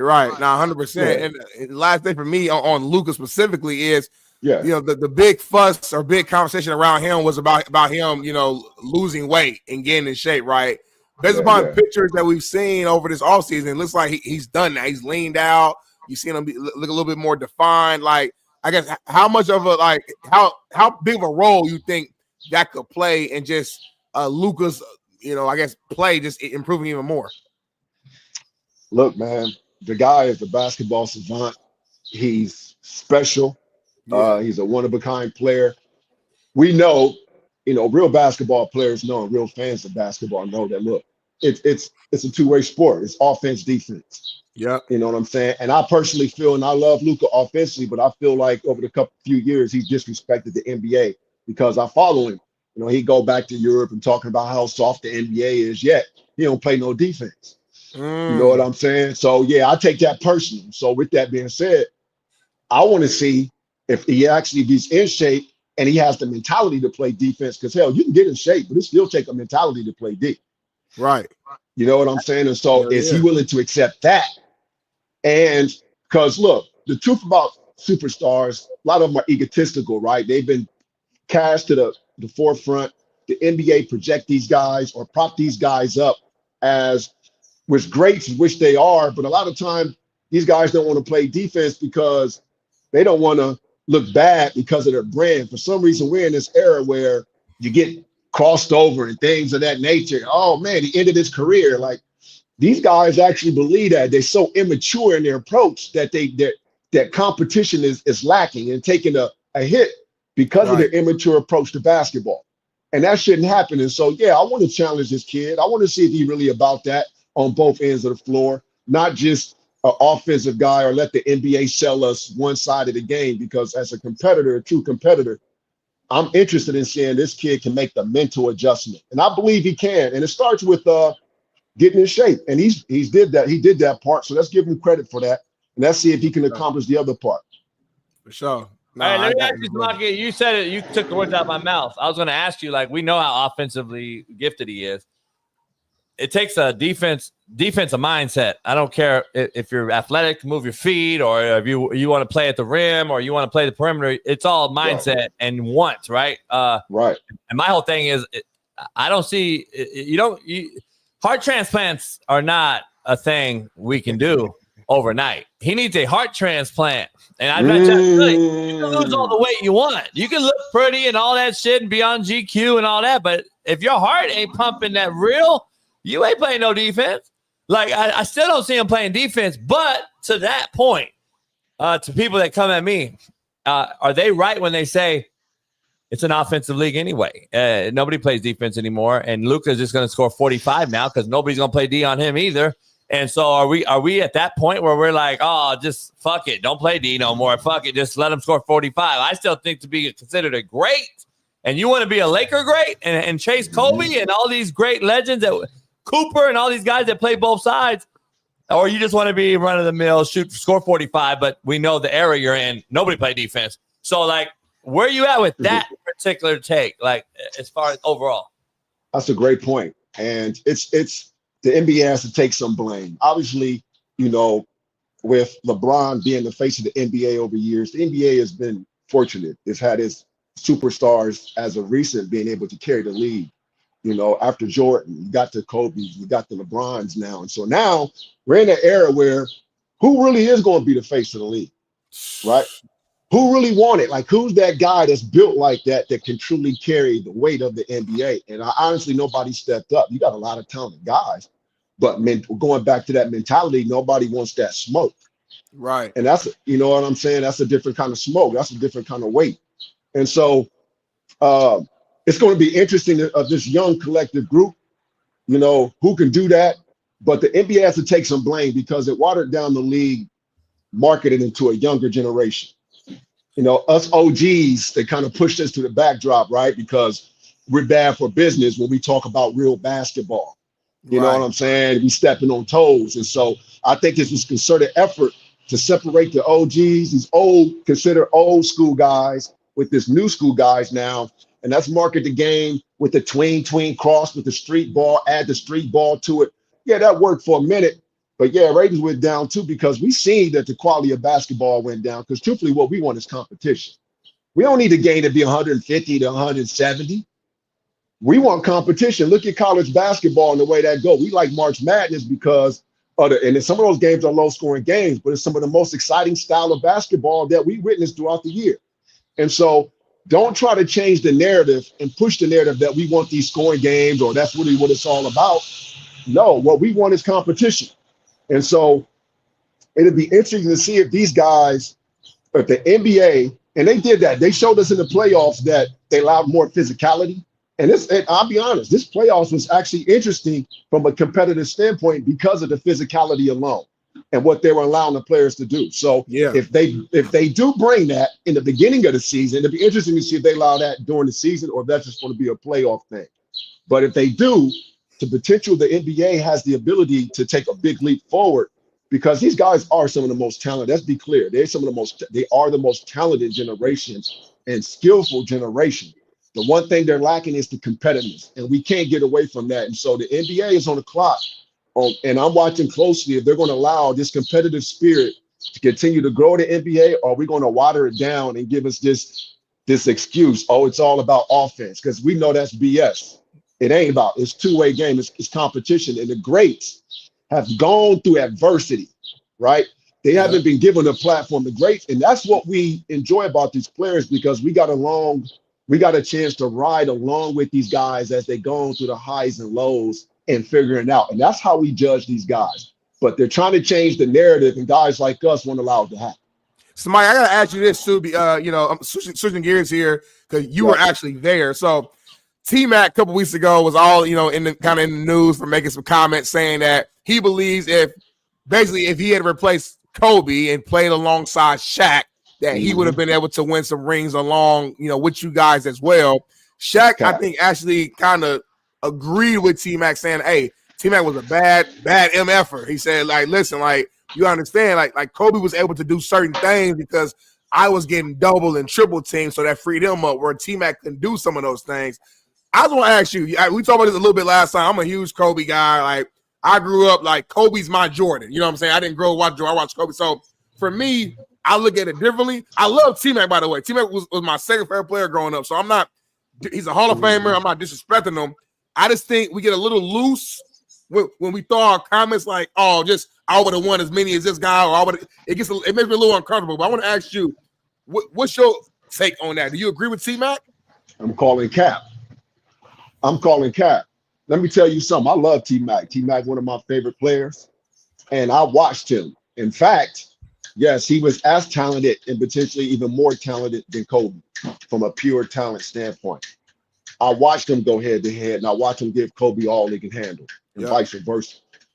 But what we tried to do, and again, going back to the NBA, they try to make this thing about scoring, again, about numbers and things that a bucket getter. Yes, he's the ultimate bucket getter. But when you talk about basketball players, it's how you play the game. It ain't just scoring. Kobe got to his spots. Not only that, it was what Kobe did off the court to prepare mentally. See, and we keep talking about this Mamba mentality, but see, we seem to have amnesia when it comes to really talking about what separates players. Talk about it. See, Kobe again played 20 years because of how he treated his body. It was the consistency. Now, and T-Mac, you heard T-Mac and you hear Gilbert and all these other guys talk about it, how Kobe approached. But yet all of a sudden, when it comes to now I want my ego stroke, now all of a sudden we just gonna forget about all that shit, right? Hell no. Kobe was that guy. I told you, I used to sit and watch this guy for 20 minutes, roll the ball out, go to all 5 spots on the court, no trainer, nobody there, play the game through his imagination and imagine him putting players in place. Guys wasn't doing that shit. Like, chill out with that, fam. This dude is different, man. And so when T-Mac challenged Shaq the way he did, so we talking mentality now. We talking mentality. Would that happen? I doubt it. Kobe had the mentality to bring the best out of the Diesel and carry that and wasn't willing to be confrontational with nobody. It wasn't about being boys with Kobe. And that's what makes success. That's why Jordan was successful. It was a mentality thing. So if we're going to continue to try to separate mentality from talent or try to group it all together as if, talent is all about talent. If you just look at pure talent, yeah, he can do everything. T-Mac can do anything Kobe can do from a talent perspective. Yep. But when it comes down to mentality, Kobe's health for 20 years also has to do with his approach. Yep. Right? And how he carried himself off the court. The methodical training, the details. It's the details.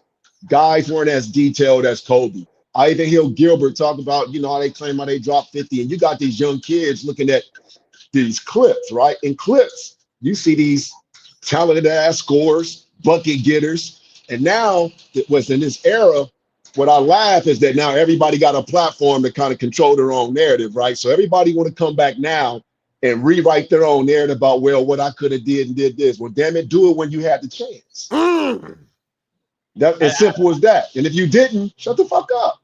Yeah, dog. I'm tired of hearing it. I'm not. When Booker scores 70, and then Donovan Mitchell scores 60, and them motherfuckers are like, "Oh, he's the Kobe." I'm like, "Shut up, man! Come on with all that, bro. Come on with all that." And people not thinking too, like the time was different. Back in the days, the teams were scoring 95 total points. You know what I'm saying? So when Kobe dropped 60, you understand he dropping 60 of the 90 points. Like, it was different. Or 70 after 3 on Dallas. Right. Like, it's different.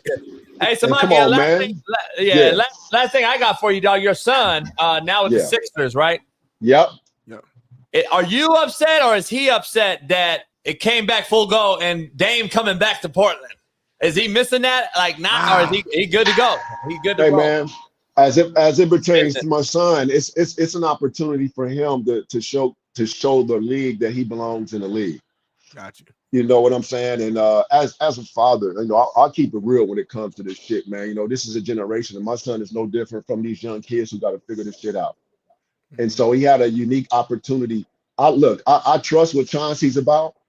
I know where Chauncey come from. I know the era that Chauncey played in. I know what Chauncey's trying to do with these young kids, and these young kids got to simply get with the program. Yeah. And me and my son butt heads over here because, I come from a different cloth.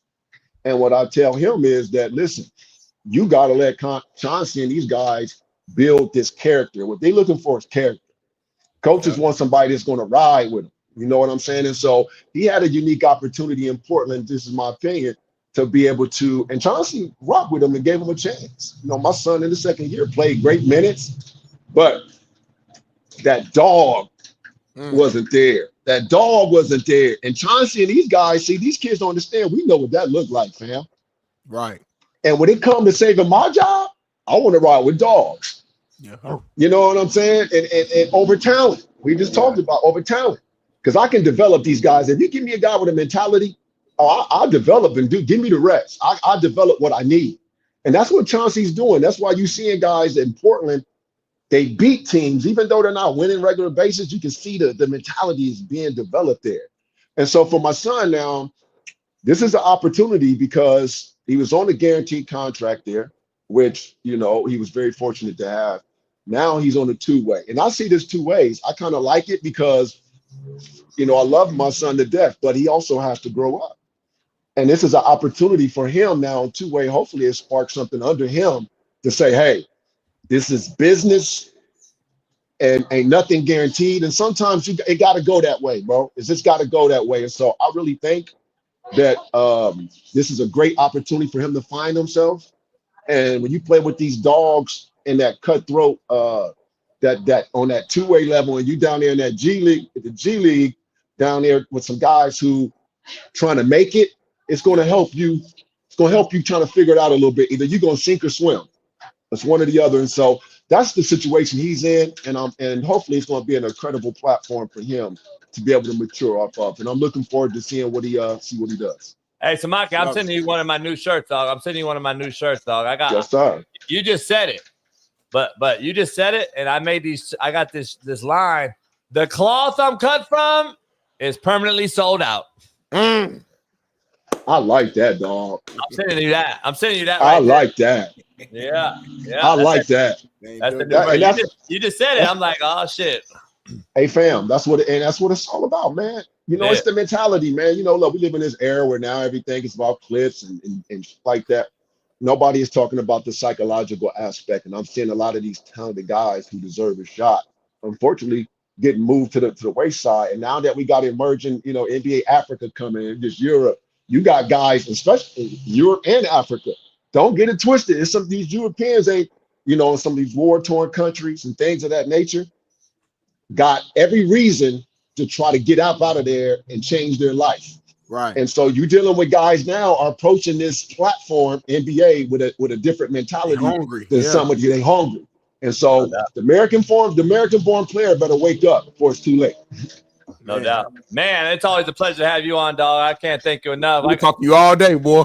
We got to have you on during the season. We got to have you on during the basketball season next year, man. I got to make it happen, get you on here. Can't thank you enough, man. Yeah. Good luck to your boys and everything you got going, fam, and we'll talk soon, hopefully. Hey, man, I appreciate it. I apologize for the delay. No, you're good, man. Enjoy that Starbucks. Yep, my dog. All right, brother. Appreciate you. I'll see you later. Samaki Walker, everybody. Loaded show, man. We got a loaded show, man. Our main man, also, man, is here. And good friend of mine, man. 15-time Emmy winner. TV Sports, yeah. Dallas, Fort Worth, legend. Used to cover the Lakers when Kobe was there as a youngster. And contrary to belief, when he was in L.A. Now he's been in Dallas, Fort Worth area for a long time. And, man, proud father. And can't thank him enough for hopping on. All things Dallas. Going to give us some insight on what's going on there in Dallas with Micah and all things. But our main man, Newie Scruggs, joins the show. What up, brother? Yeah. Hey, man, it's good to see you, Coach JB. Been a minute here, man, but you're still doing your thing. So, you know, good to see guys still shining on you, baby. Man, I appreciate you, brother. It's been a while, man. I can't thank you for hopping on here, man. My boy Smitty here. He just got fired on his day off at Fox. So you know about that. You know how that goes. He got fired, Newie. So I'm just fucking with him. Hey, Newie, man, you got the insight on Dallas Scoop, man. We got to know what's going on with Big Micah. Is he going to be a Cowboy? Uh-oh. Yes. I mean, okay. I tell people I'm so old. I go back to my first Cowboys training camp, 1993. They won the Super Bowl. They're coming off that season. Emmett doesn't have a contract. Okay, he doesn't have a deal. Jerry drafted Derek Lassick, who was on that 92 Alabama National Championship team. And Jerry's trying to pass off Derek Lassick like, we're going to be okay. We're going to be okay. And he didn't want to deal with Emmett. Emmett wanted a contract that was larger than Barry Sanders. He had led the league in rushing. He was the key component offensively to them winning the championship. Jerry didn't want to pay him. And they went into the season. They lost the first two games.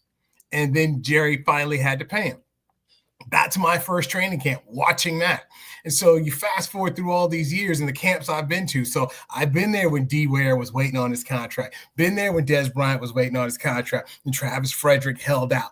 When we saw Amari Cooper waiting to get his deal, and Ezekiel Elliott decided, I'm not coming to camp till I get a new deal. Watching Dak two times had to play this game with Jerry Jones, Tank Lawrence doing it. And I said, guys, this all ends the same. It all ends the same. There's a picture with the player with a pen in hand and a contract in front, and it's for a heck of a daggone good number. And that's what's going to happen here. And when Jerry came out, talked to us on Saturday, even though Micah was at practice, Jerry was talking. I was maybe the 6th or 7th question. I jumped in there. I said, Jerry, you kind of usually get your man and these things all in the same way with a big contract, right? And he says, I'm glad you brought that up.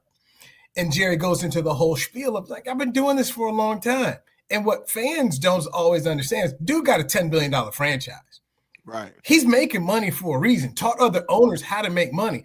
Now, we can all sit up here and say, well, why don't you sign this guy? Why didn't you do it last year? You know you're going to do it. This is just how he does business. And it ain't my money. It's his money. And at the end of the day, there's not been a player, Smitty or JB, that Jerry has not wanted that he's gotten. So Micah can make his trade request. Kobe Bryant made a trade request, and Jerry Buss said no. Myles Garrett, one day after Luka Doncic got traded to the Lakers, Myles Garrett put on social media he was done with the Cleveland Browns. Yep. Myles is from Arlington, Texas, which is right in the area.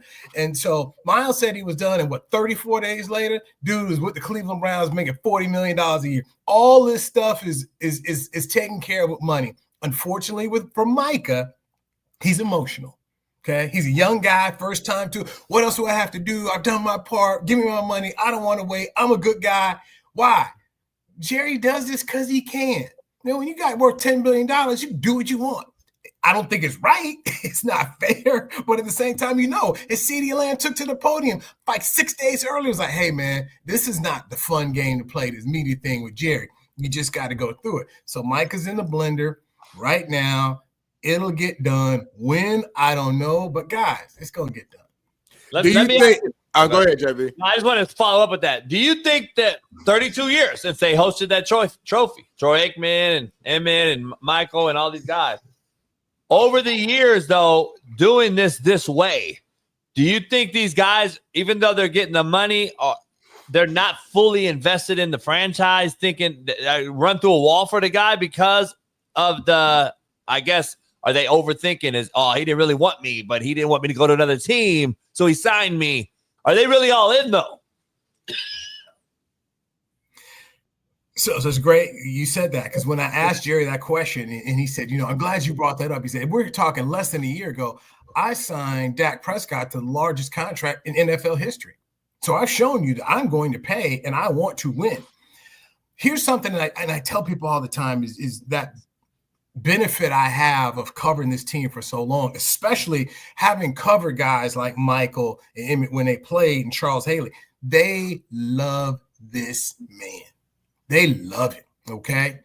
And whatever issues and things they've gone through, Emmett sees Jerry, they hug, they laugh like nothing happened. Heck, even Jimmy Johnson and Jerry finally got good.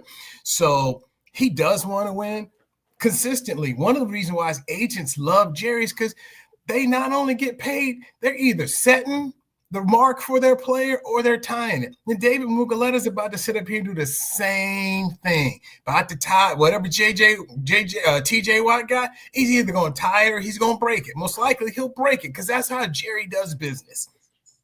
Yeah, I feel like I'm glad you're breaking this stuff down too, the way you are, because I've been saying, kind of singing the same tune the last couple of days when we talked about it. I feel like Jerry just does this to keep the Cowboys in the headlines. I think that's the reason why he does it. Waits to the last minute because we're doing exactly what he wants. We're talking about them. We're talking about the Dallas Cowboys and America's team. So it's working to perfection every single time. There's not a world in which I see Micah getting traded. It just doesn't make sense, make any sense to me. So let me ask you this: assuming Micah's there, what are the expectations for Dallas this season? Are they going to bounce back this year? Is it just make the playoffs? Like, what do you think? No. You got left tackle problems right now. Tyler Guyton is out. So Tyler Guyton, they're not expecting him back and for the Philly game. And, last thing you want to do coming off injuries, have your first game against Philadelphia. That wouldn't be real good. So they're trotting out right now the first team, Kid Thomas, who didn't even play last year. So left tackle's an issue. You got other rookie in Tyler Booker they used a first-round pick on. Before Rob Evans got hurt, they started putting Rob running with the first team because Tyler was kind of getting a little bit overwhelmed. So now Tyler's got no real competition. But you're talking about, two questionable pieces on your offensive line. And last year they had two questionable pieces, the left tackle, the rookie Guyton, and he ended up getting benched for a little bit. And then your starting center, Cooper Beebe, they had issues. So offensive line, they're not straight. Running back, we still have to figure out what they're going to be. The D-line, they ain't fixed that. Okay, I'm sorry. You still can run on the Cowboys, and that's how you beat them. So if you're talking about trying to beat a Philadelphia, if you can't stop the Eagles from running and they're running on, and you haven't established the run to run on them, that's going to be a problem. And the schedule to me is very tough. I looked at this one run they've got where they get Philadelphia on a Sunday at home. Then that Thursday on Thanksgiving Day, you got Kansas City coming to you.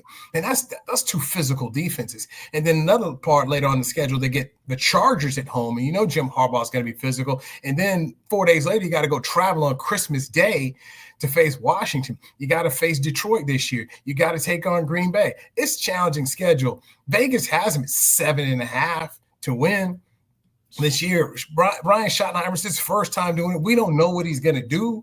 We don't know how he's going to call plays. He's talked about wanting to be physical and run the football.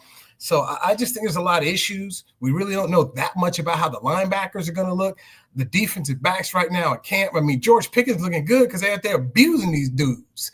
Trayvon Diggs, who they hope starts. We don't think Diggs is going to be there for the first part of the season. He's coming off an ACL. Bland was good 2 years ago, but he was hurt. And then their top corner, slot corner from last year, Jordan Lewis, is in Jacksonville. So it's going to be tough. Right now they're putting State Alum out there, who Buffalo cut. They used a first-round pick on him. So that's just a lot of question marks. Sean McVay and the Rams are going to come to Oxnard here and this week. So I'll be real key to see how those practices go. Coach JB, you use a practice like this, you put more emphasis on this than you are the preseason game. Ain't nobody playing this preseason game. This is going to be about this practice and these sessions as these coaches get together to decide what kind of scrimmage they want to go get. So this will be a nice test, and we'll see where it goes. But I just think the Cowboys, from a personnel standpoint, are probably 2 years away. I think Brian Schottenheimer, he wants to run his program a lot like Pete Carroll did. It's just going to take a minute to get there. That's just me being honest. And I always try to keep it real with this thing. I don't think they're a playoff team at all. Damn, I'm with you too. And they're in the upstart division. Washington is a playoff contender. Philadelphia is the champs, and the Giants will be better. I don't think they'll be good either, but they'll be better. So now you got a division that you're battling for third place in right now. So like it's gonna be interesting. Let me ask you this. And then you got add on this. You got AFC North. You got the AFC West. You got to go against this year. Okay, so you got that and the NFC North. I mean that's a lot of playoff teams. That's a lot of good coaches. Go ahead, Jimmy. Yeah. No, I was gonna ask you. So you guys, Dak right now is the highest paid player. You got CeeDee Lamb, top 5 wideout, highest paid, and you have Diggs. I think is the top 5 corner. As far as pay. And to your point, like at some point, if they sign Micah and he's the highest paid non-quarterback in the NFL, you got 3 or 4 of the highest paid players in the league. At some point, Jerry's going to have to start taking more heat than he is already and say, you ain't won in 32 years. You got 4 of the top 5 highest paid players in the NFL. At what point do we just start holding him accountable? Or there is no such thing because he's the dog. He's the owner. He owns a $10 billion franchise. Like you said, he can do whatever the hell he wants. Is there some validity to that though? Is it like you got some high paid players and you ain't making the playoffs? Hey man, I used to do the Jerry Jones show when I worked at 105.3 The Fan. It was Fridays at 10 o'clock, and so I've asked a lot of these questions, man. And here's what I'll tell you: you're not firing the owner. You're not firing it. We talk all day long. I remember when it was 15 years. Remember it was 20 years since you won. And now we sit up here 30. Ain't changing. Man. It's not changing. And Jerry will tell you, I got to look in the mirror and I look there and I see myself. I've got to be the one who changes it. And he ain't changing because he doesn't have to change. The same way Al Davis and all of us who love the Raiders, Al didn't change until the end because Al was going to do it his way or die. And he died. And Jerry's mentor when he got in the NFL was Al Davis. Jerry's going to do it his way or die. We can talk all day long about, hey, man, look, you're a great businessman. Wouldn't you go and give it to somebody else? He ain't going to do it. Why? Because he doesn't have to. The stadium is still full. Smitty, you brought it up there. Jerry's biggest concern is apathy. At the end of the day, he don't care whether you like him or hate him. Just talk about them Cowboys. When you don't, that's a problem. They got apathetic during the Dave Campo years where they were 5-11, 3 straight years, and then they had to start doing like the 4 hot dogs and 4 Pepsis over the stadium to get people to come. And who did he hire? He hired Bill Parcells. So until people stop showing up, he didn't have to change. And you know what? The stadium gonna be full, baby. Stadium gonna be full. They're gonna be there. And so, people change for 2 reasons, guys: inspiration or desperation. He ain't desperate. And he's not inspired. There's some. Dez Bryant is in the news for going viral and talking about what happened, and he now he's going at Jerry almost like, I want to open up Pandora's box on you and all this stuff. What's going on with this? Is he just a disgruntled former employee, or what's going on here? So here's how this works. Okay, I was there. All right. It got to the point where Jerry said, hey, I talked to the player, meaning Micah. We had a deal.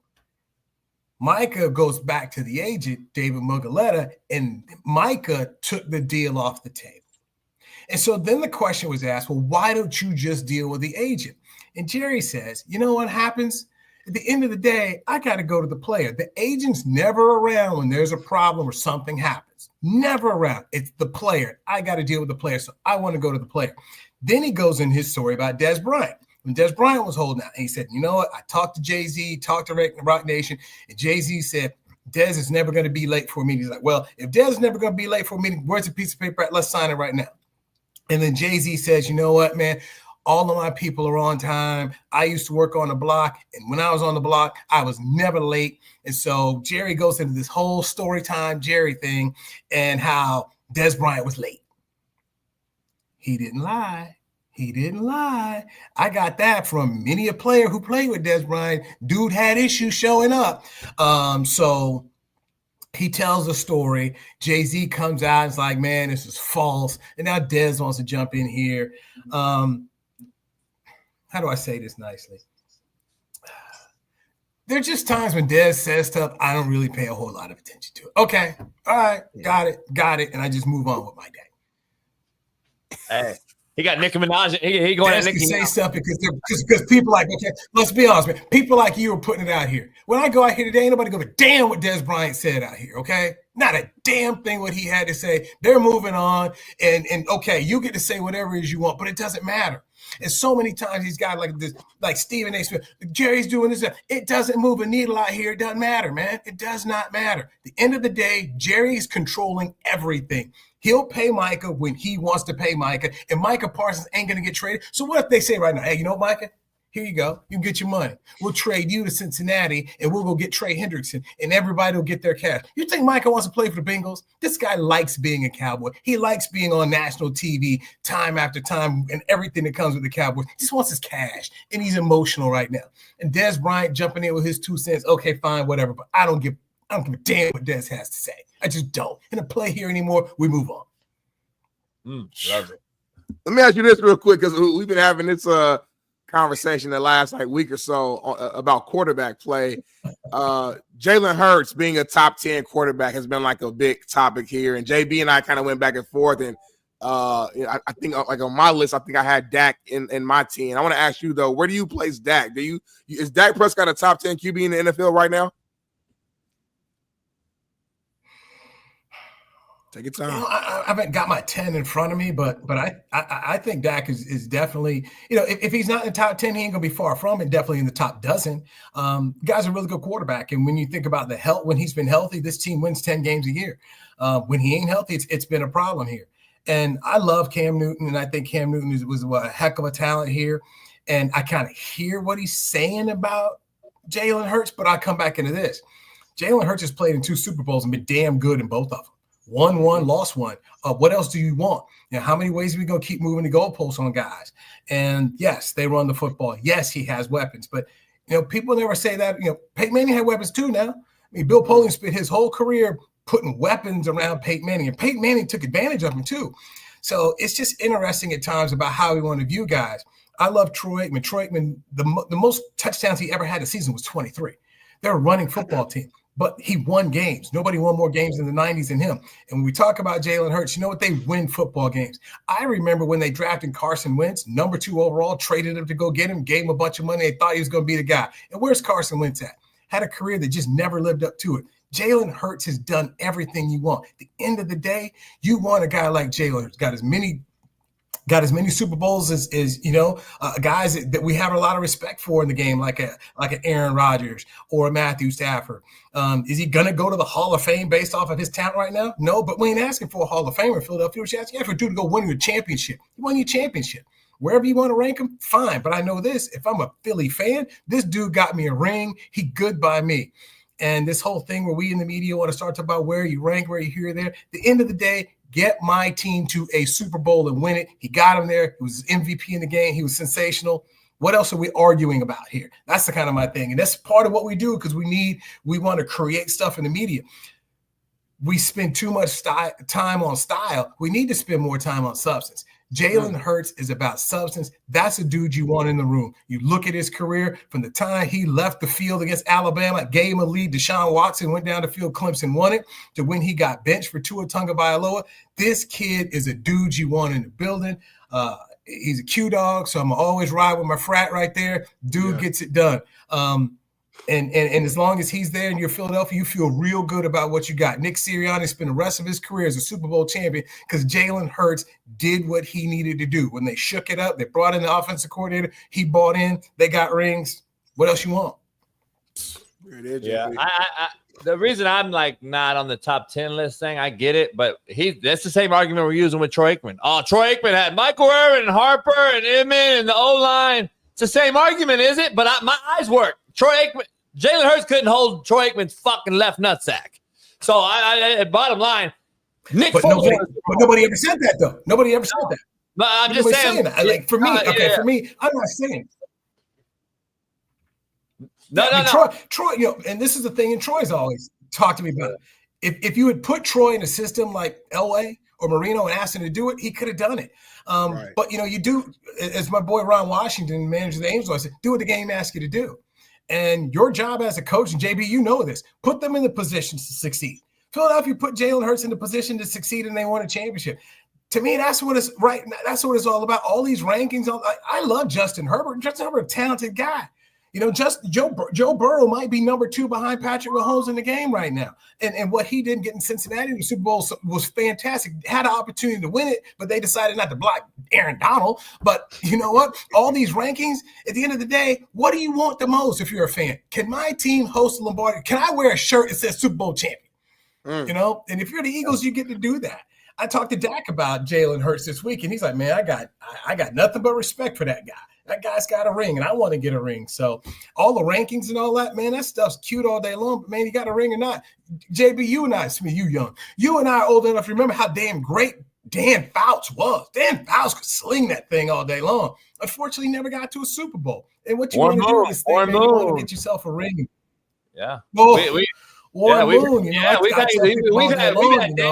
We had Dan and Warren on the show last few weeks, and same thing. Dan even said, take me off of Mount Rushmore if you have me on it because I didn't win it. Dan said it on the show.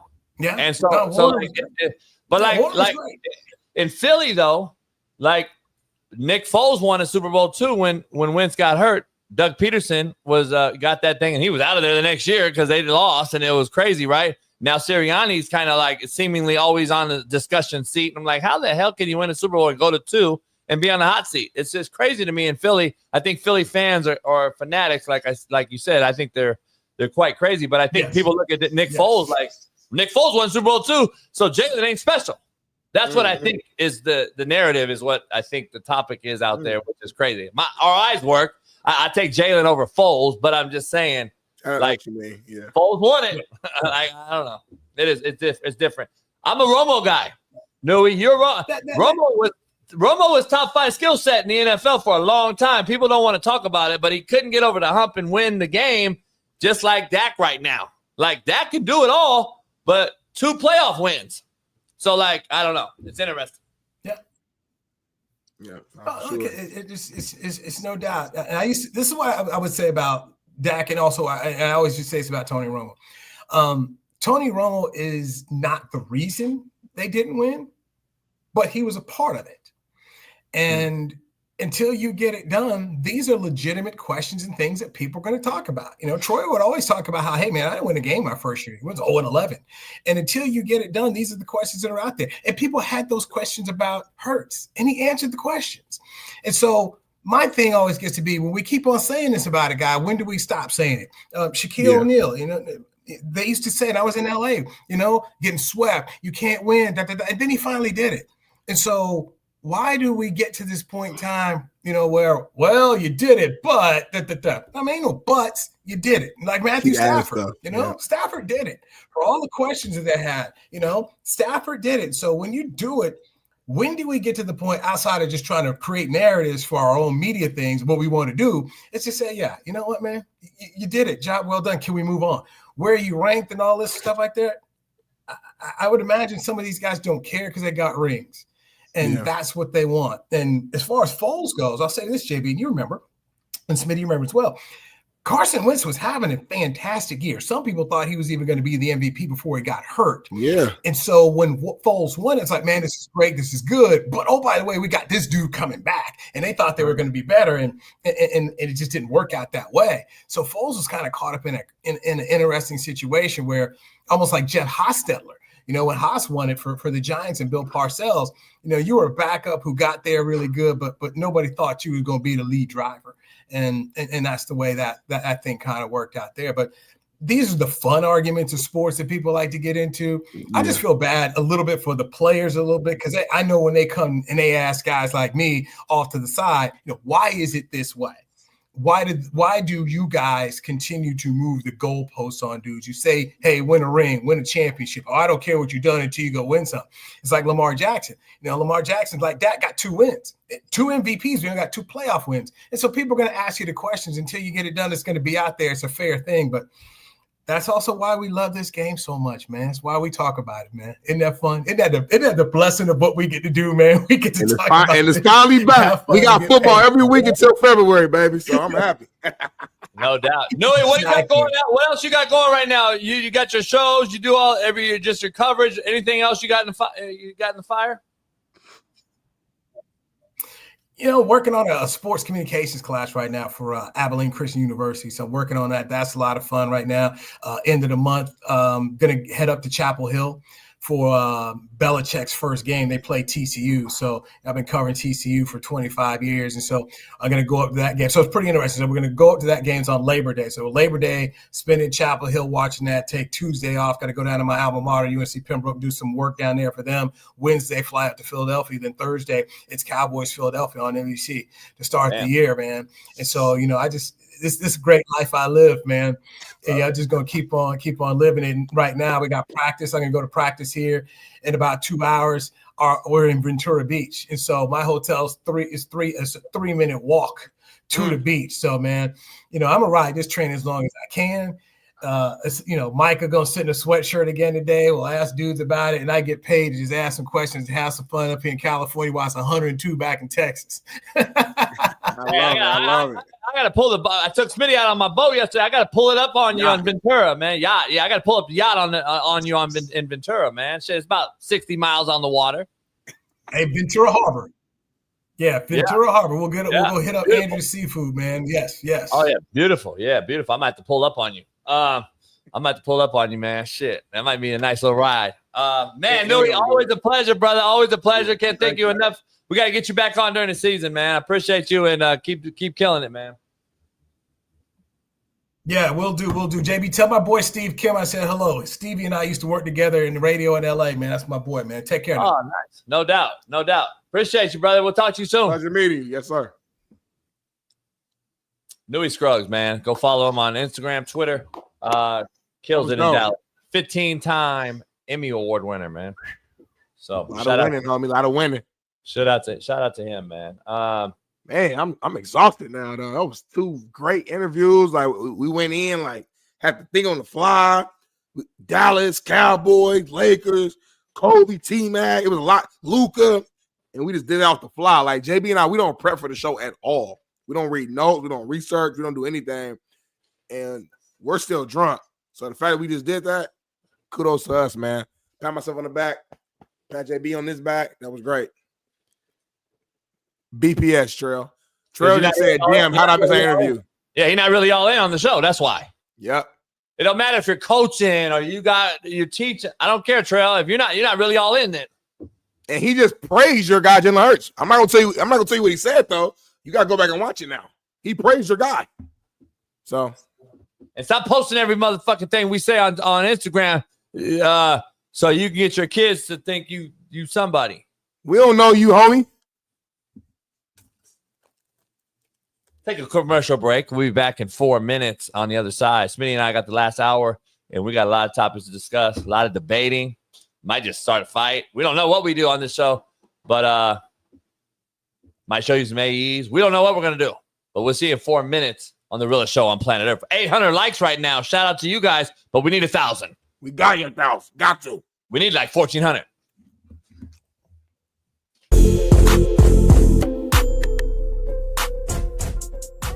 Hey, well, fuck it. I'll go home tonight. I'll drink my yak and smoke my stick, and I'll get it back cracking.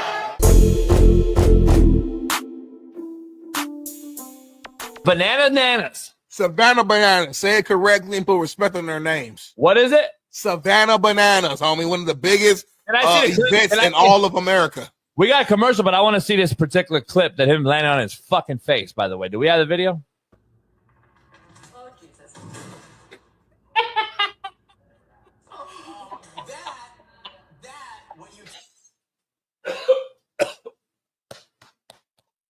Oh, homie. What? Listen, players mess up, homie. Players what you nobodies get, homie. Players mess up. Fucking nobodies. I'm a fan, but that's funny as hell. That just is what it is. That's good. That's good one-on-one funny. That's what you get for going on CNN, number one. Number two, you're an absolute fucking nobody, and that's what you get. You fucking nobodies that think you're so fucking cool. You know, should have went up there with them. Gilly, fucking Cinetti, fucking Dank DeMoss, fucking all these motherfuckers. Gillis, all these motherfuckers should have went up there. So, what's his name? Fuck, what's the other brother's name? Drewski. Fucking all you nobodies should have been up there together. And he really fell hard, bro. Like his feet, he like smacked down hard. This is showing you like the nobody. This is it's proving my whole thing. This actually proves my whole thing. It's proving my nobody thing. Why? Because he couldn't land the flip? You can't flip at all. I know I can't flip. You think Ken Griffey would have got up there and fucking flipped and fell on his face? That's the point. He's a nobody. He's a nobody that y'all have endorsed and made somebody. And this is who they are on a day-to-day basis, Smitty. This is the guy that I rolled up to the prom with some fucking Lokes on and some Cortez and a Lolo with the homies and didn't because I couldn't go to the prom because academically ineligible to go. And I get there. Well, a little bit. I had like too many demerits or whatever they called it. So I get there and I took his bitch from the prom. She got in the Lolo and we drove out and got, and then I sent her back and she went home with him. That's how I used to do it. That is what this guy is. He was a nobody in high school. He was an absolute fucking nobody. He was nothing. And so you guys made him this social media TikTok star. He created Bananas, and boom. This is what he is. This is going back to showing you what he was in high school before he became Drewski and Gilly and fucking Cincinnati and fucking Dang DeMoss. This is them, homie. This is them. Oh, Jesus. We back a couple minutes.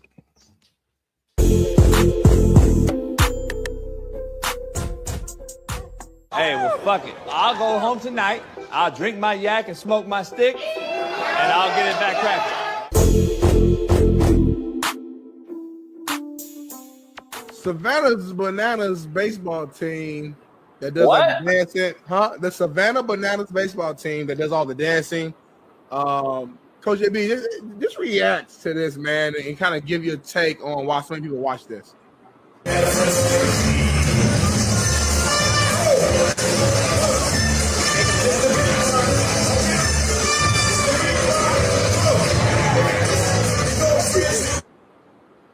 They're one of the more popular, sports teams. Almost like the Harlem Globetrotters for baseball is how I would compare it. And very popular. People love them. They literally sell out crowds, make a lot of money. A lot of these guys actually played, I think, baseball at some point for real, or maybe in college or whatever. Now they kind of do things for fun. But what's your take? Why do you think so many people actually like them? Hey, baby. Good morning. Go back to his name. Rewind. Go back. Rewind it. Right there. Pause it. Go back to his name, Bailey. Let me see his last name. Let me see that right there. That's why. Because he sucks cocks. Because he's a gay. This is gay. Suck cocks. That's why. He has a perfect last name.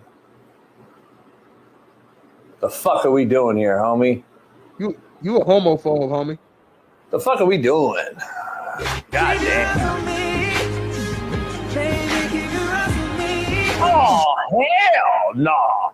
You fucking shitting me. You would not go see this fucking in real life. Stop the cat. Tell me right now, truth or lie. Would you go see this? I don't watch baseball like that. You wouldn't go see. Just keep it. Smitty's so good at this media shit. Like, you all talk that shit and he always wants to fluff me. Fluff me. He's good at this, homie. He knows how to be so mainstream corporate. I can't wait to get him out of there. I gotta be honest. I can't wait to get him out and do it.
Oh, we're live.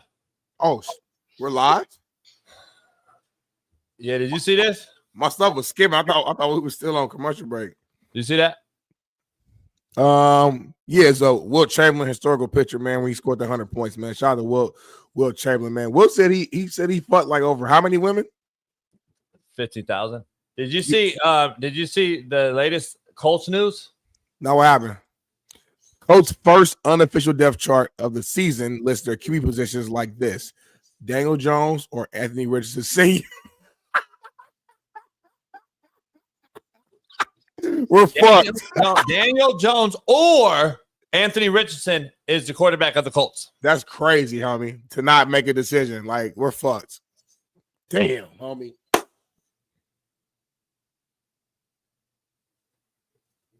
We're going to miss the playoffs. Somebody in the chat said, I'll watch you guys just in silence the whole time for 3 hours. I told you we got to try that one day. I think we'll blow up. So just sit here for 3 hours. I think we would have more listeners, more overall views if we did that than talk. Let's please try it one day. Like, no bullshit. Before the season starts, let's try it. Like, maybe on Friday, we just do it for 3 hours. No talk. No talk. And what do you do? I guarantee it goes viral. What do you do? No show has ever done it before. They'd be like, oh my God, like this show just went live for 3 hours and said nothing. We would blow up. What would you do though? Like have videos? What you mean? Like what? I mean, Betty can still like put little shit in between. Yeah, you can put videos, pictures. Me and you could like we could do like facial expressions and reactions, and we can eat. What would we do?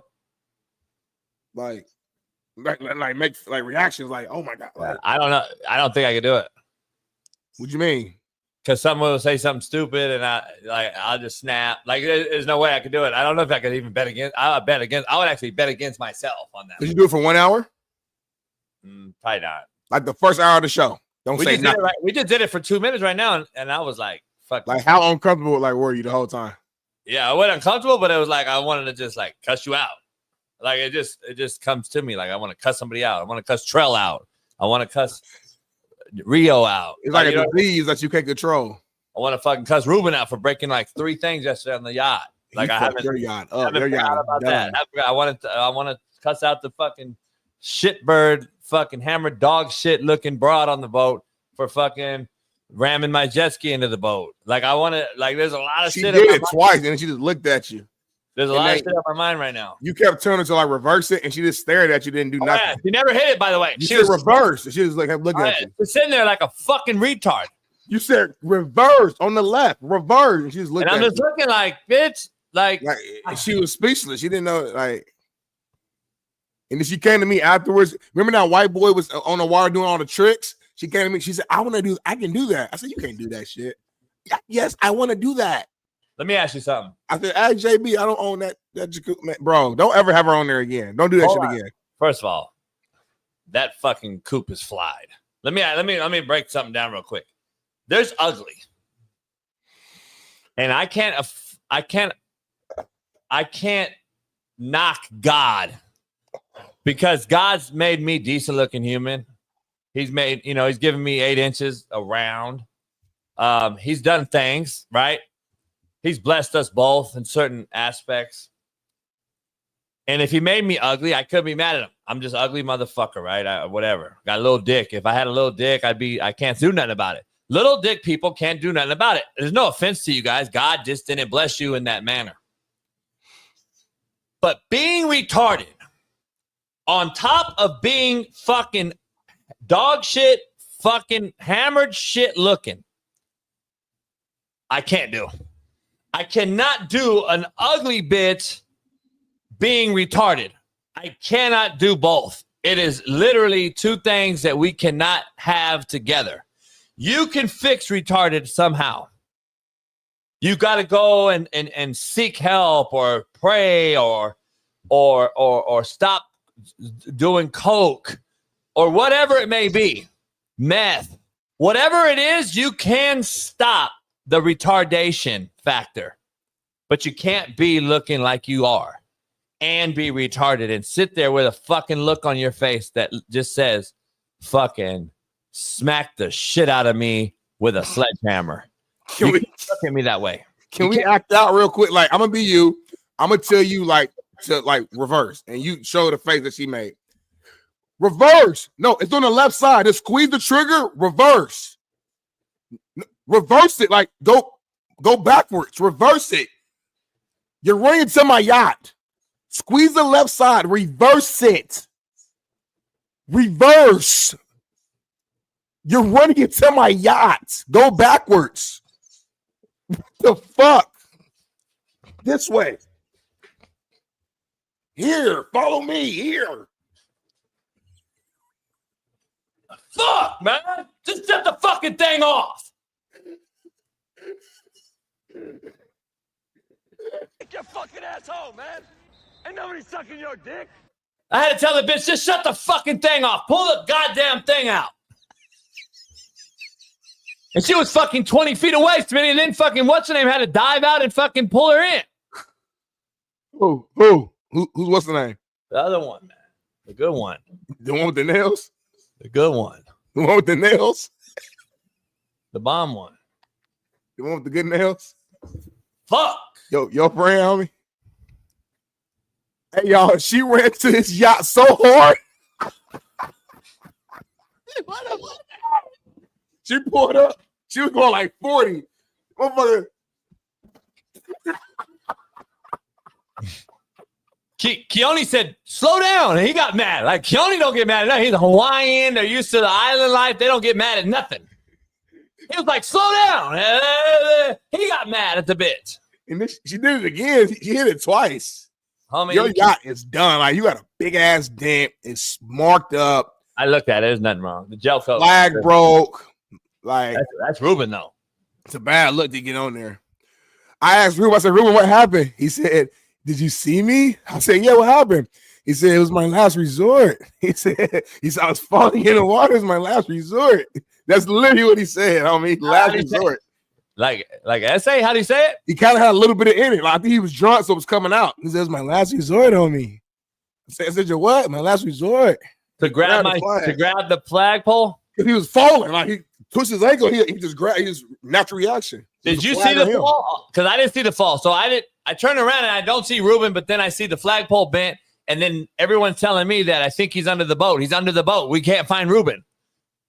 And then I didn't see the initial fall. Then the video you saw is him between a jet ski and a boat. There's literally this much space. I don't know how he got in there. And the engine is like going too. Like it's a lot going on too. Like anything happened. So if Reuben got cut up, would that be carne asada, chorizo, carnitas? Chorizo. Because chorizo is like a mixture of like a whole bunch of like just shit. It's like bologna. Disappointed in Reuben's performance. He's continued to pull off performance after performance that you think I'm all bullshitting about. And Smitty got to see it in person live. Not only did he fall in once, then he got his T-shirt on because we were going to go to a comedy event to see Cisco perform. And he fell in with his new dry T-shirt on. And then he said, I don't have another T-shirt. I can't go to the comedy club. But we forced it, and he got a medium shirt. We put a little cutoff, it's almost like a gay cutoff shirt on. Like a crop tee. Yeah. Reuben. Fuck, man. It was like ebb and flow yesterday. It was good. It was great. But overall, it's always good to be out with friends. It's summation. It was pretty good. Yeah. On the water. A lot of things were happening at a certain point within about 10 minutes span. There was like, if we filmed all that, it could have been like a movie. I mean, the gays pulled up, bits of titties out. I mean, we had there was a lot of shit going on at one time. I think I said that video, but I don't know if if it's showing too much or not. But yeah. I mean, I can sell that. Like for people that want to come out on the yacht with us and you spend $5,000, spend the day, I can sell it. I bet that, and then also that should be some Patreon content, homie. Because that would like. Well, we have it. You got it right. I'm putting it on Patreon today. That's the start of what's. We're explaining what happened, but like really seeing it. Yeah, if you really want to see what the real, it's going to be on Patreon today. Like today. Yes, it will be on today. So you're going to see the bitches pull up, titties up. You're going to see the real shit. We told you it's going to be after hours on Patreon. You better become a member now. This picture hard. I ain't seen it. Who made this one? When this come out? I made it. This shit. You made the JB? Yeah. You cold with the. This is hard. I got to post. Send this to them. I'm going to post this in my story. Why Bailey doing like this? This is one of my best pictures we took together, though. No, like, pause. Like, I made it. You know me? You didn't take no picture yesterday? Yeah, we're not gay, though. Yeah, but for content, like, I see you twice a year, so we got to maximize every time I see you. But I'll see you in about 10 days. 10 or tomorrow?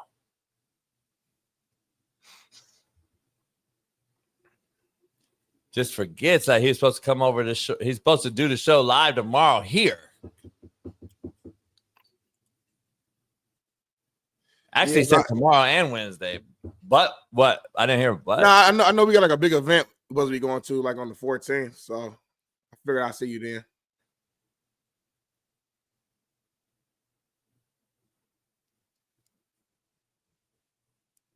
Looks fire. You're right. It does look fire.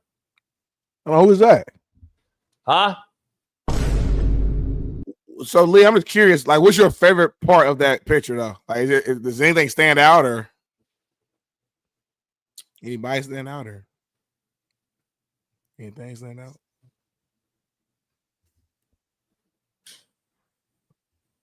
I damn near look like a pimp. We was clean that day because like we were matching and we did not plan that shit. So we came in with the white. I got the polo. My orange, for some reason that day, my orange was looking crazy good. And then mine's cream. I got a cream color though. Yours but white. it's close enough to where like it's like similar, very similar. You know what I mean? Yeah. We was clean that day, homie. Yeah. I was in there lean. I'm about to go outside and run. I was lean that day. Damn, I look good. Damn near look like a pimp. That just inspired me. Clean photo. Okay. I damn near look like a pimp. We look like we some like scam orders, like some scam business, like we do some shit, like we make a lot of money, but it ain't legal type shit. Like together though. Huh?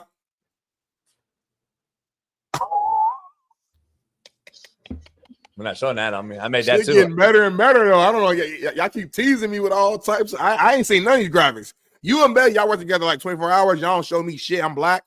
And then like y'all bring me in last minute. Like that's some good shit. Whoever made that, if Bailey made it, shout out to Bailey. If JB made it, shout out to you. I don't know, maybe Ethan made it. Shout out to Ethan.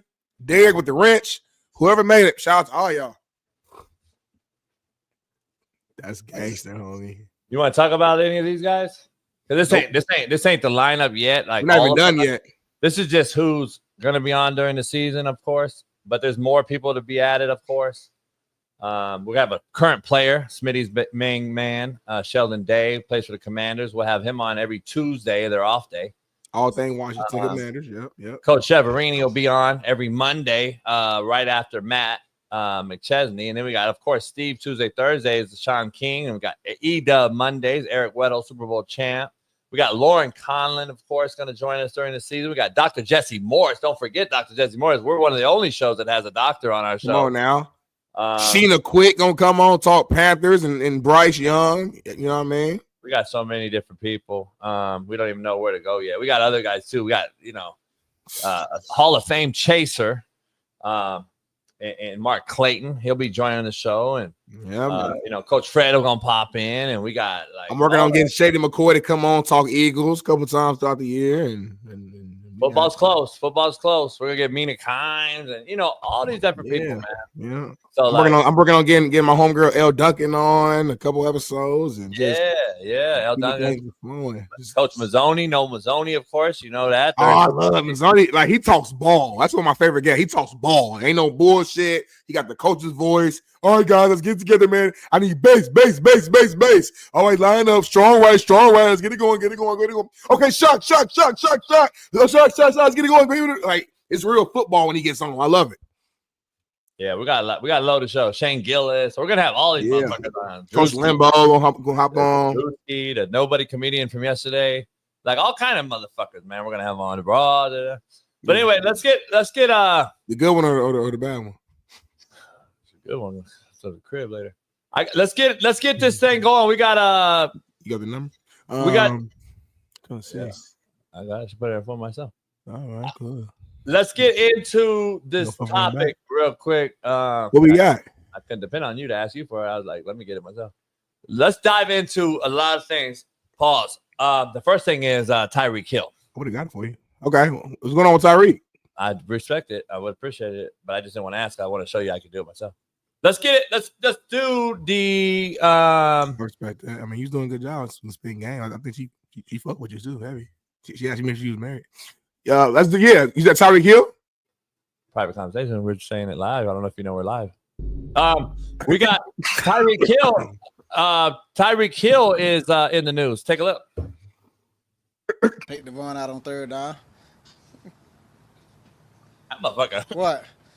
Shut up, You want to? That's my honest opinion. If it's third and short, he's not a power back. I be telling him that in the locker room, but he a power back. I love Devon though, but if I'm being honest, like that's why you got Jalen Wright. That's why you got Ollie Gordon for those kind of situations.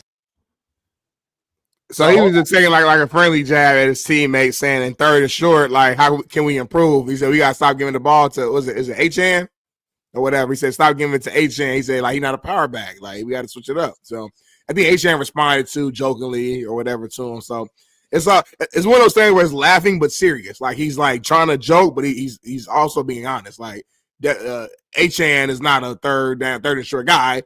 We need to stop doing this. It's kind of a weird jab though at your head coach, is it not? Yeah, it is, and that we're gonna show that. But you came on the show prior to going live, and you mentioned the sun yesterday on the boat darkened your skin. Oh my God. You can't speak on shit like that. You gotta be careful. I just want to ask you. I can speak on it. I can do whatever. Explain that. So I don't see any difference in your skin tone from yesterday till today. Well, I ain't got no shirt on to this. I was like my body. His weight, like, so I got a little bit of a tan line. You gotta remember, I had my tank top on first. I took it off, so my body did get darker, but it's a little lighter right here than the rest of my shit. If I took my shirt off right now, like I'm red, dark, my arms is dark, like I'm literally darker, like my whole body. Are they that dark? Are they that dark? Tyreek is a dark-skinned gentleman naturally, so he's outside playing football in Miami during camp. Miami in the sun all day. He's gonna get a little darker, which is fine. Miami's no joke. Miami's no joke, homie. No, Miami's super hot.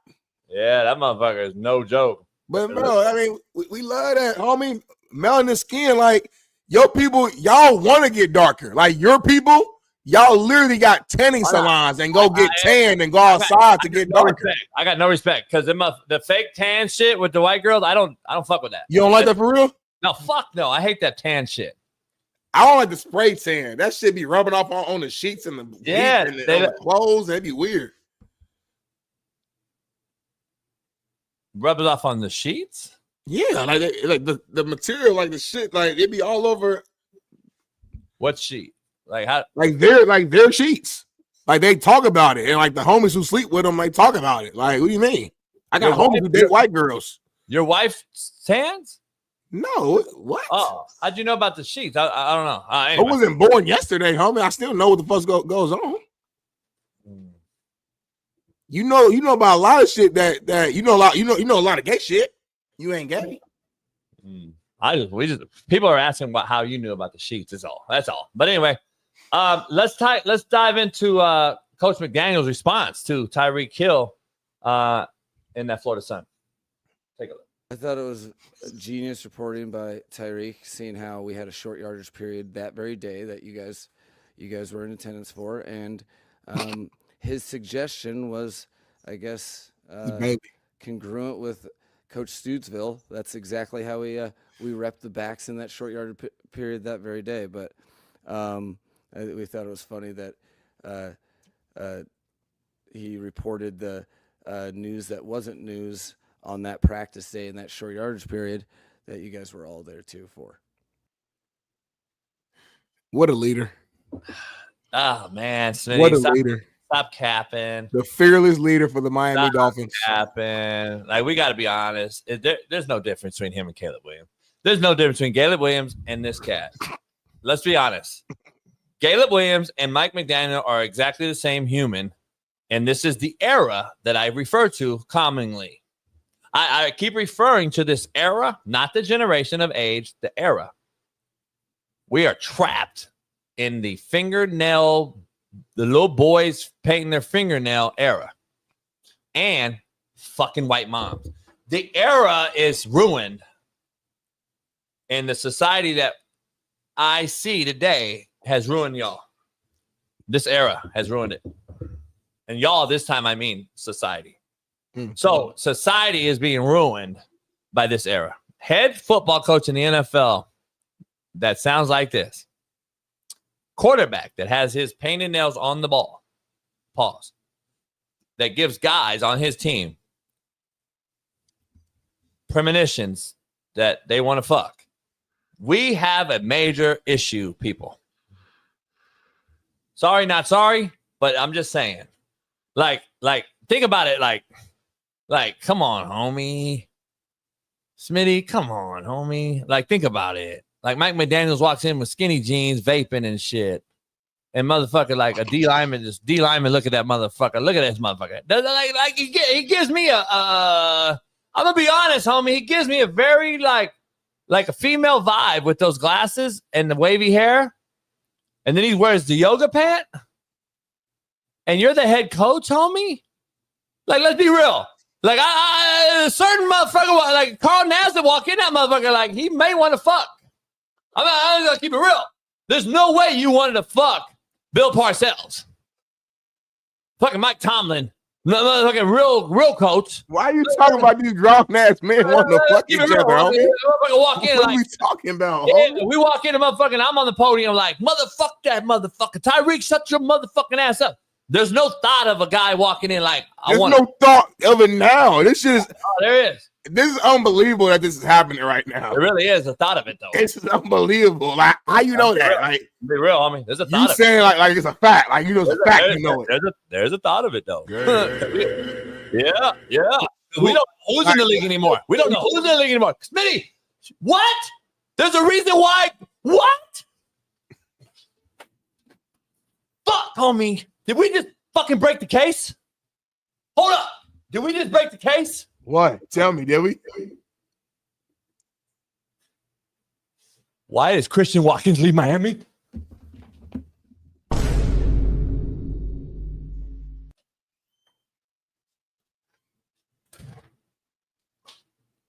Hold up, homie. Why did Christian Watkins leave Miami? Wilkins. Christian Wilkins. Why did he leave Miami, homie? Hold on. But based on your theory, he would have stayed. No. He wanted to fuck. Mike McDaniels had to get him out of there. Get it? Now do you get it? Macro level, homie? He might have wanted to fuck. He was trying to kiss motherfuckers in the shower, homie. I really break shit down, and you motherfuckers can't appreciate it and hit the like button, homie. We got a problem, Houston, in the NFL. We got quarterbacks, homie, that's painted their nail. We got fucking shooters painting their nail in line, a fucking nail line. We got fucking problems. There might have been a major freak off going on in Miami, homie, where the cat didn't even have to show up to practice because he fucked. This is unbelievable. I'm in shock that we're having this conversation. Baby's in shock behind the scenes. I'm in shock. We can't believe that this is even happening right now. Live on air. Yeah. You're not ready for real conversations, homie? I thought you still drunk, homie. Didn't your boy have a show like my boy? Uncomfortable Conversations or something? Oh, my damn. Fuck. Let me look at the rundown here, man. I don't know where we even at. Auburn men's basketball coach Bruce Pearl accused Barack Obama, fuck, this is even worse, of dividing America over race. Fuck, what type of rundown we got today? Show the video. Frustrated when I hear what a terrible country we are, how racist we are, how this is not the land of opportunity for everybody. Look, we've got a lot to work on, and there's racism that absolutely does exist, and it's wrong. But it's a lot better for my players than it was for their fathers or for their fathers' fathers or their fathers' fathers. And so I want my guys to recognize there are going to be obstacles, but not roadblocks. And that's what Barack Obama did. However, as our president, other than just love listening to him talk because he's such a great orator, I disagree with so many of his policies. I thought in so many ways, rather than uniting us as a country, even by race, he divided us. Everything was black and white. Everything was the obstacles that were against my players from being successful. I'm trying to teach my guys, look, I don't want you working at Subway. I want you owning 5 of them. And that's possible. And I think in many ways, Barack Obama told a different story. Can I go first? Yeah, Here's the thing. D. Jones says, stick to coaching, homie, and blah, blah, blah. The problem about it, D. Jones, that you don't understand, respectfully, you should stick and stay out of coaching. That's the problem you don't get, D. Jones, because coaching is mentoring for the long-term success of a player. We care about our players off the fucking court in the field, that they don't go to jail or die, homie. That's what coaching is. See, that's what you don't fucking understand because you're just a regular nobody, respectfully. So the problem is, you say stick to coaching. You need to stick and stay out of coaching, D. Jones. That's the problem. You have no idea. You'll never understand that politics is part of life when you leave the court or the football field because of what he just said. My job is to get you to where you could not get yourself. My job is to make sure that you survive after the game. That's all Bruce Pearl just said right there to me. That's how I look at it. You look at it as he's diving into politics and he should stick to coaching. That is coaching, homie. He wants his players to own the business, not work in it. What did I tell Bobby Bruce? You're going to work for a motherfucker with my skin tone. Show up late and see what fucking happens. Guess what? That's what fucking didn't matter. That's what the real shit is, homie. That's the bottom line. I want Bobby Bruce to fucking make it, not fucking fail like he did. That's why I had to let him go, because I can't save them all. But I saved 200, 300 others in those 2-3 years. So that's what I don't think you really grasp here. It is always coaching life, not just fucking X's and O's. That's what you don't understand. So you say stick to coaching. Guess why he's in the business? Because he's in the people business. That's why I took the job of coaching. I wanted to be in the people business. It had nothing to do with wins and losses. I don't sleep at night, homie, because I fucking won the only bowl ring in school history at Independence on Netflix. I sleep at night because nobody went to jail, died, or and they got scholarships. That's why I sleep good at night. So you can have all the fucking right and left wing rationale you want. The bottom line is he wants his players to own business, not work in it. The same fucking thing I wanted for my players.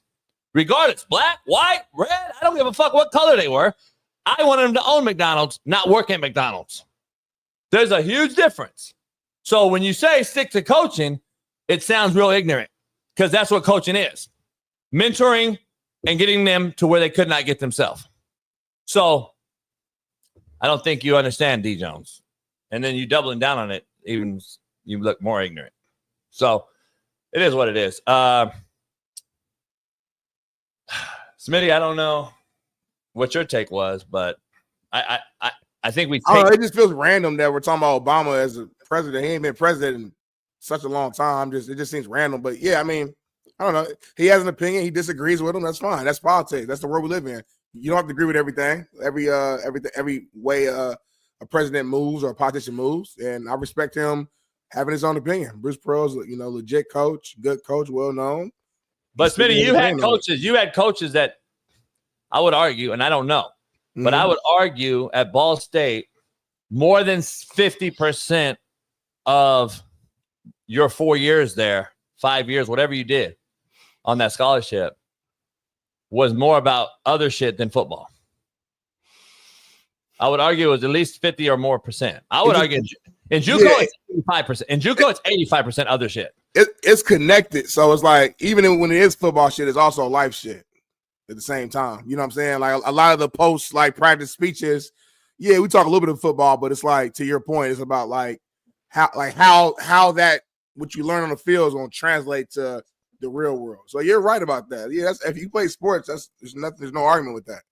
And I think, like in JUCO, it's 85% of other shit. Right. This is their second chance, their last chance. So I get it. Yeah. There's all kind of other shit. In D1, you come in there already and you're expected to have an expectation. We gave you a scholarship from the jump out of high school.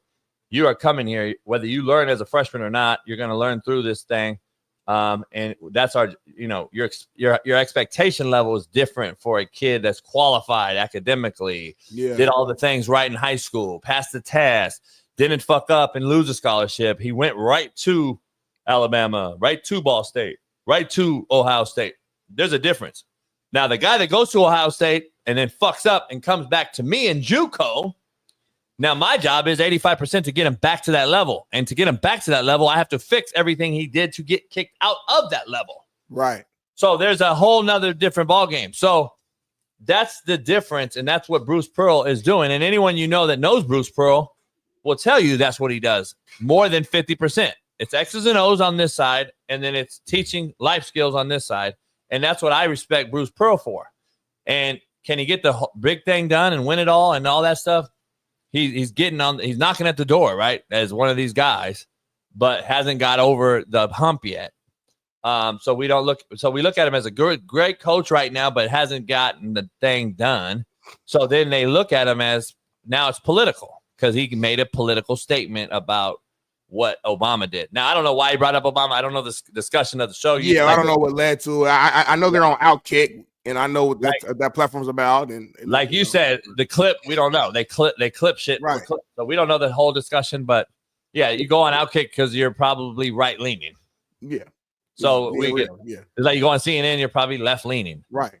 I mean, it is what it is. That's just how the media has perceived or is perceived now. You're either right-leaning media or left-leaning media. So it is what it is. So I don't know. But I got a rant, Smitty, that I want to do with you real quick. Oh, shit. Okay. Before we end it with some debate talk on top 10's list. I got a rant, Smitty. A San Diego, California pastor, another priest, another crooked politician. Guess who the most crooked motherfuckers on planet Earth are? Priests and politicians. And another fucking pastor busted for allegedly messaging 14 and 15-year-olds on Grindr, whatever that is. Oh, man. So Reverend Roger Henke with St. John's Episcopal Church was seen emerging from his home with his husband after being confronted. The San Diego pastor and professor admitted to using the gay dating app before smacking away the camera. And then after turning back and going into his home, People vs. Preds vowed to turn into chat logs to the church, which allegedly show Henke messaging with two what he thought were underage boys. Oh, man. I have a real problem because you say certain things about the Bible on this show and being a Christian. And we had the young brother that popped on the show the other day and talked about he's Christian, and then asked me about, why I come at, why I called Gilly and all these guys gay, but Richard Pryor was really gay. Has nothing to do with nothing. Because if you really are a Christian and you really are into the Bible and you're very fucking, submerged into the Bible, then that doesn't even make sense. It's a sin to be gay in the Bible. Like, I'm trying to figure out how the fuck you're a gay pastor from the jump, number one. And then number two, committing sins of the deadliest kind, which are being a pedo. And then number three, guys that come out and defend the gay side of things, like the caller that came in last week and asked that question. That's why I asked if he was gay, because it kind of sounded a little different is all. I asked a question to him, the young man that called in. I'm like, dog, why are you defending this? Jesus Christ did the most gangster shit I've ever seen. He got fucking nailed on a cross. And you're questioning him, saying you're Christian? And you're questioning this shit when it comes to gay? Jesus wasn't gay, homie. He was the furthest thing from it. So I don't understand how you keep associating Christianity with this gay shit. Like, I'm serious. I'm not going to gay bash. Fuck, it is what it is. But let's not associate Christianity with fucking this gay shit. Because I'm tired of hearing this shit from all you motherfuckers out here that says I'm a Christian. And then say I'm gay and I'm a pastor that's got a husband who are fucking going after kids? Fuck out of here, homie. You motherfuckers got me fucked up. That ain't nothing to do with Christianity, homie. You're fucking bullshit. You're a fake fuck. And I call that a CC Christian, a crooked Christian. That's what you are. And that just is what it is. No fucking where in any Bible that I know, or any sort of Bible, I don't give a fuck what scripture you read, is fucking talking about gay. This motherfucker got strung up on a cross and nailed to it. There ain't no gay shit with that, homie. That's gangster.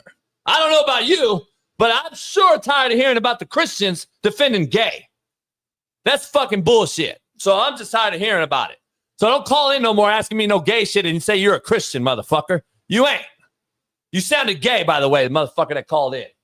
So anyway, I'm just saying, I'm tired of hearing it, and I've never seen a pastor talk about the Bible who's gay. He has a husband, homie. What? Who the fuck's going to that church? I want to know.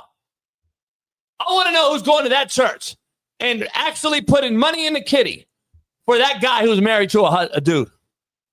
Because that's a fucking problem in society, homie. If you're going to that church, you're actually endorsing that shit. Don't come out here saying you're in a Christian church, homie. Don't say you're going to a Christian church with a fucking gay lover and a husband as your pastor. Fuck out of here with that bullshit. Hypocrites are fucking the worst thing on this fucking planet, homie. Hypocrisy at its finest. Talk about Christianity and gay in the same fucking language at the same time, out the same mouth. It's fucking unbelievable. It's an oxymoron, homie.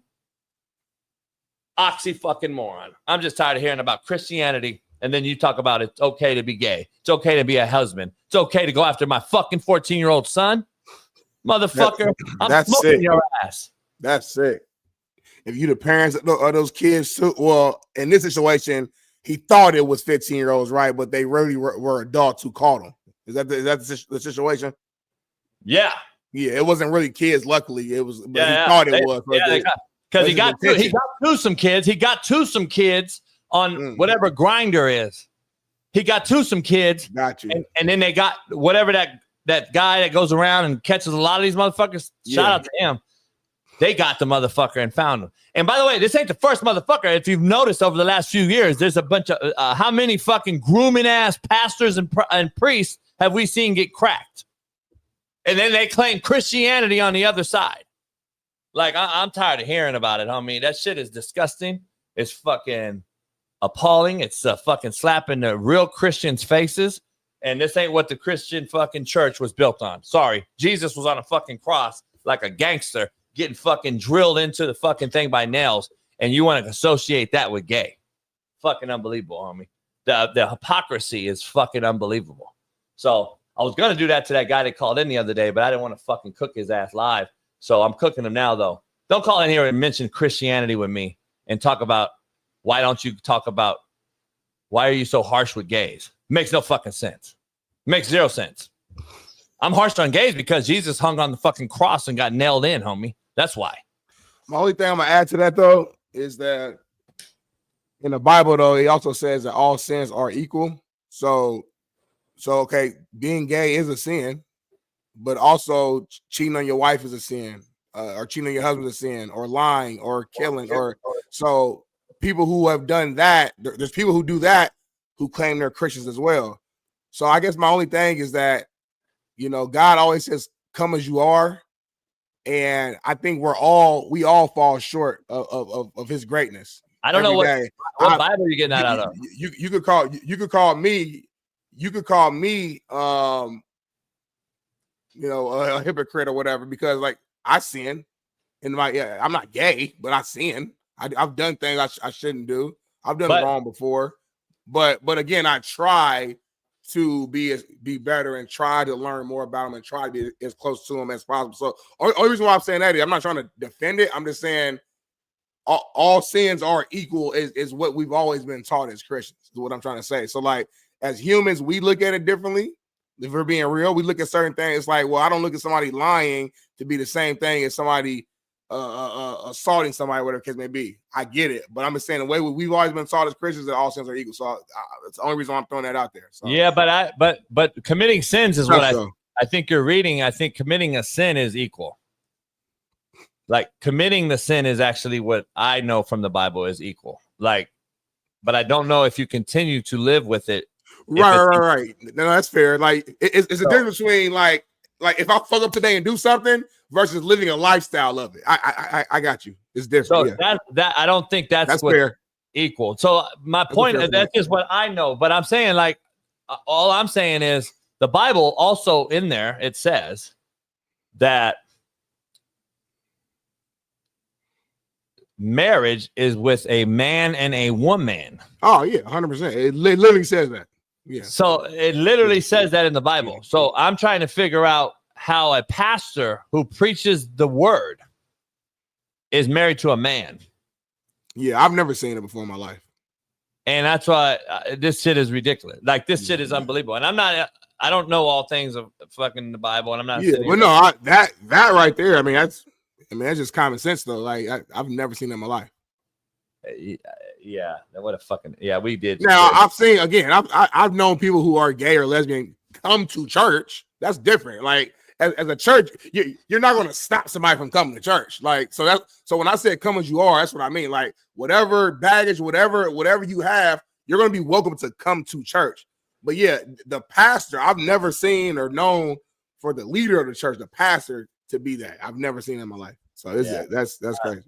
It's happening more and more. I've seen, by the way, all you guys that are like from the South and just say it only happened in California, a gay pastor just got cracked for the same shit in Nashville, Tennessee. A gay pastor just got cracked for the same shit in Seattle, Washington. A gay pastor just got cracked for the same shit in New York. Gay pastor just got, yes. So go look it up. It's been happening. And I guess I can technically break it down if I had to, but I may be like misspeaking, priest or a pastor. So some of them have been priests, some of them have been pastors. Yeah. I'm just saying, by the way, so don't sit here and talk about it. It's only happening in California. No, it's not. Go do some research. It's fucking everywhere, by the way. It's literally everywhere now. So is Nashville not in the South, TC? Fuck. Where is Nashville? Nashville is the South, ain't it? Or am I tripping? Betty, can you get a picture of like a globe or like a map? Am I tripping? I'm trying to think. I guess Nashville's on the East Coast. Do they consider it Midwest? No. There's no way they do that, do they? No. Nashville, Tennessee ain't South? It's fucking South, homie. Stop. Anyway, Smitty, let's have a debate. Let's end the game. You got 5 minutes on me. Let's have a game. Play a game. You love a game. Somebody wrote this. Somebody put this list out for running backs. All-time best running backs of all time. Oh, this is a not a good list. Wow. I love Curtis Martin, but he's not on the top 2. Jim Brown being that low is kind of LaDainian. I love him to death, and Marshall, but none of those guys are higher than Eric Dickerson. And Emmitt Smith's not number 1. So, let's dive into it, Smitty. You love it. How you gonna maneuver? Are you putting Barry number 1? Jim Brown is tough for me because I never watched Jim Brown at all, but I understand like he was literally doing shit that you'll probably never see. So like it's tough because errors play a role, but it's not his fault. You play when you play. Yeah. And Jim Brown's probably you can argue the most dominant running back ever. You can argue that. He didn't play a long. He didn't have a long, like he's kind of like Eddie George and Robert Smith, guys that were balling. Like Robert Smith coming out of Ohio State and going for the Vikings, and then just said, "I'm done playing. I don't want to play very long." Right. Barry cut his years short. Jim 10 years to Barry or 9 and stop. Yeah. Jim Brown, same way. He did a lot of other things, activist and all these other things. Didn't care about football as much as he did for other things. O.J. Simpson not on the top 10 list is blasphemous. Number 1. Like, how the fuck is he not on that list? Number 2, I'd rearrange this whole thing. You know how I feel. Number 1 to me is Eric Dickerson. You always say that. Eric Dickerson's number 1 to me. Now, if it's my list, Eric Dickerson's 1. I'd probably have Walter Payton at 2. Earl Campbell not being on this list is an absolute slap in the fucking face of everybody that never ever watched football. So I'd have Earl Campbell on there. Barry Sanders is in my top 5. Jim Brown would be there as well. Those would probably be the top 5 or 6. And then we'll talk about other guys. Marshall Faulk, I love to death. He was more of a utility back. he was more of a do-it-all back. I don't know if he's a straight-up running back, and I don't know if I can put him straight in there in the top. So he's getting punished because he can do more? I don't like that. No, but you see what I'm saying? Yeah, but no, I'm not saying that. Like, he's probably in my top 10, but he's let's be honest, he wasn't just a guy you give the ball to downhill, and you're not comparing Adrian Peterson to Marshall Faulk. Right, he's different styles. Yeah, I'm just saying. So respectfully, he's gonna come way down. LaDainian I love him to death, but he's not gonna be a 6. Curtis Martin's off the list. I love Curtis, but he's off the list. Curtis was kind of a poor man's Marshall Faulk, by the way. Not a poor man, I don't want to say that, but he was a lesser of the two. If I was gonna have the two, I'm taking Marshall over Curtis Martin, even though I love Curtis Martin. And Frank Gore, I get everything he's getting. The numbers, the longevity is. He didn't pop out to me personally like that as this guy, but because I gotta have Earl Campbell on there. I gotta have, I might even I would argue Herschel Walker. There's some other guys, man, that Gale Sayers, even though he played way before us. There's some guys in there, man, that's just not on the list, and I would have them over. If I had to remove guys to add Earl Campbell, O.J. Simpson, Gale Sayers, if I had to move guys off, I'm bumping this list down. I'm taking Frank off, respectively, Curtis Martin off. LaDainian's coming way down if he's not off. I'm younger than you, so like I know the OGs, but I didn't watch them. So like, if it's like my list, like the greatest running back that I've actually seen, I grew up to watch for me was Adrian Peterson. For me.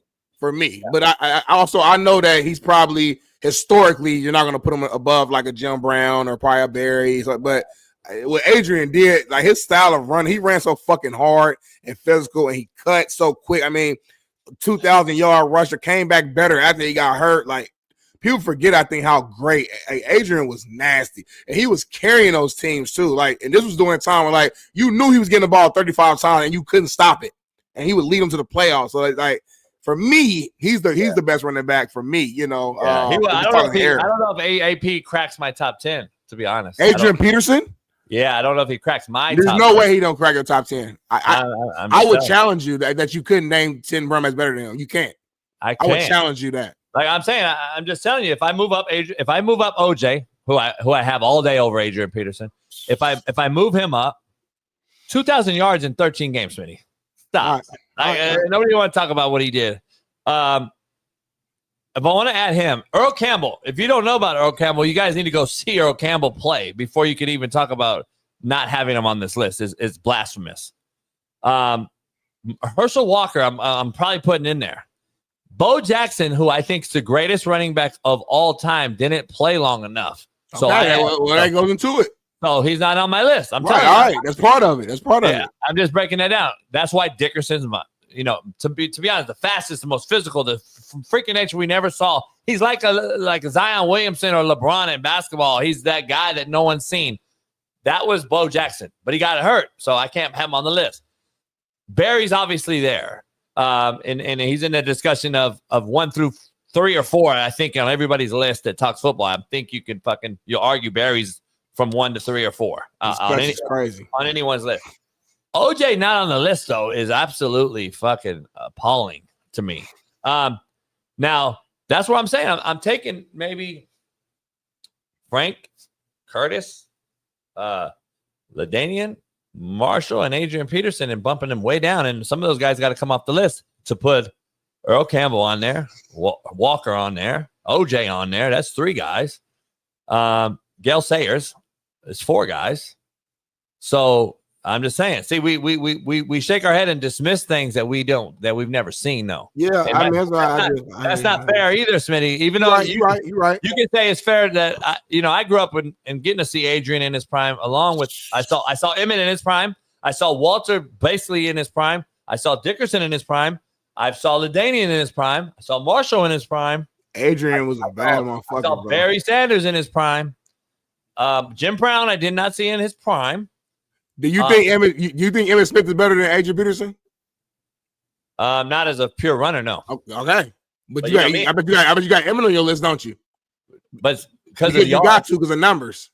But I don't, you know me, I'm the one that gets hated on because I don't have him in my top 5 in every way. And I don't even remember, we did a thing last year with Matt and it blew up. I didn't have him in my top 10. So you guys talk about Troy Aikman having all the weapons, but not Emmett? Like, come on, man. Make it make sense. And Tony Dorsett's another one that you can argue, a great one. Marcus Allen. Like, look at Marcus Allen's numbers. There's a lot of good running backs. Yeah, there's a ton of them. And then if you want to talk about putting new guys, then you want to talk about new guys in, Smitty. Are you putting Derrick Henry over Adrian Peterson? Nah. Okay, so are you putting Derrick Henry over Curtis fucking Martin? Yeah. So, and are you putting him over Frank Gore? Yeah. So you got to take guys off too. That's my point in this thing. I'm just saying, Adrian Peterson, don't touch him. I'm cool with the other names. Just leave him alone. Yeah. You go when you get bored, go to YouTube. Remind yourself. I think you forgot. No. That motherfucker was incredible, bro. No, he was, but I've seen him though. I've seen him. He's Eric Dickerson, but Eric Dickerson's right. That's what I'm saying. How you got ED number 1, but then a guy who was kind of similar style, like very similar. He's not even on your top 10. It's almost like putting Jordan number 1 and saying Kobe number 15. Like what? That don't even make sense. Yeah, he just didn't move me the same way that I saw those other guys. Maybe it's just the era. You were just older. Maybe I'm biased, but I do recognize Adrian Peterson as a great, no question. But yeah, I ain't putting him above Walter, Barry, Jim, DED. I'm not putting him above Earl Campbell. I'm not even putting him above Herschel Walker. You need to go watch Herschel Walker just for shits and giggles, and say, holy fuck. And then there's other arguments out there. Like there's other arguments out there too that we can have. But Gale Sayers was way ahead of his time. So obviously he played in an era that we don't know about, but he was way ahead of his time. He dominated a era that maybe no one else has. OJ dominated an era maybe like no one else has. Say OJ's really the guy. Like Dickerson holds the season record because of the games. But if you put per game, per season, OJ owns the rushing records. And for him not to be on here is crazy. So I don't know who did this list. I think it's who is it, Bailey? Is it On 3 or one of them guys or who? No. Yeah, that's crazy. All I know is this: they don't pay us, so I ain't gonna say their name. But I'm gonna say this though.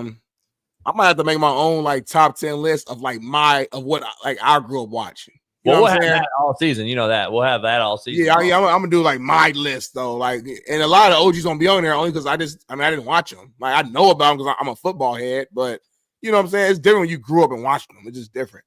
Because I mean, fucking on my, I'm gonna have the bus on my list. I'm gonna have the fucking like just different, different era I grew up in. So, yeah, the bus on there is crazy. No, I'm just saying on my list. I'm not saying. No, I love Jerome Bettis, but he's not.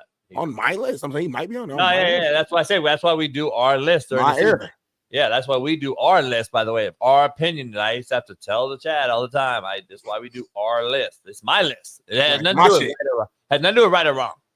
Right. Let's end it with some funny shit. I don't know who this is yelling. Who's this broad, Bailey? Do we got anything funny or not really? Probably don't. Nutella. Coca-Cola Light. Coca-Cola. Springless. Inglés, pues. Netflix. Netflix. Netflix. Netflix. Netflix. Netflix. Netflix. Netflix. Netflix. Netflix. Netflix. Netflix. Netflix. Netflix. Huh? Pepsi. Pepsi. Pepsi.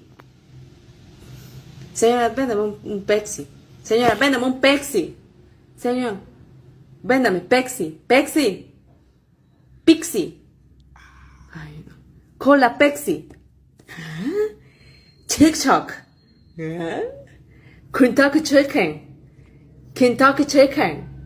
KFC. KFC. Oh shit. That's the one. That's the one that got me. That last one, Kentucky Chicken. That's the one, the OPS shit. Chicken. What is it? Not OPS. What is it? NPS. NPS. Yeah. Nah, it's not NPS. It is. No, NPC. NPC. Non-playable character. Chicken. Netflix. Pepsi. Chicken. Netflix. Oh yeah. Oh yeah. Is she Asian? Yeah. She was not Asian. No, she wasn't Asian. I'm sorry. She's a Hispanic. But why does everything she sounded was like Bakmi? Let me hear it again. I'm looking at it again.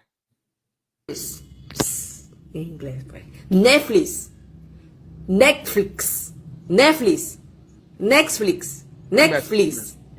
Netflix. Netflix.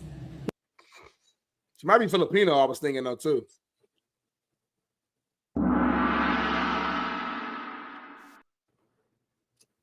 She's Oriental. Mixed with some Mexican. That's what I think. People gonna think I'm racist because like I'm affiliated with you. I've been down this route before too. Like this, the host I'm with, people think I'm like a certain way because I'm with them. I'm way different.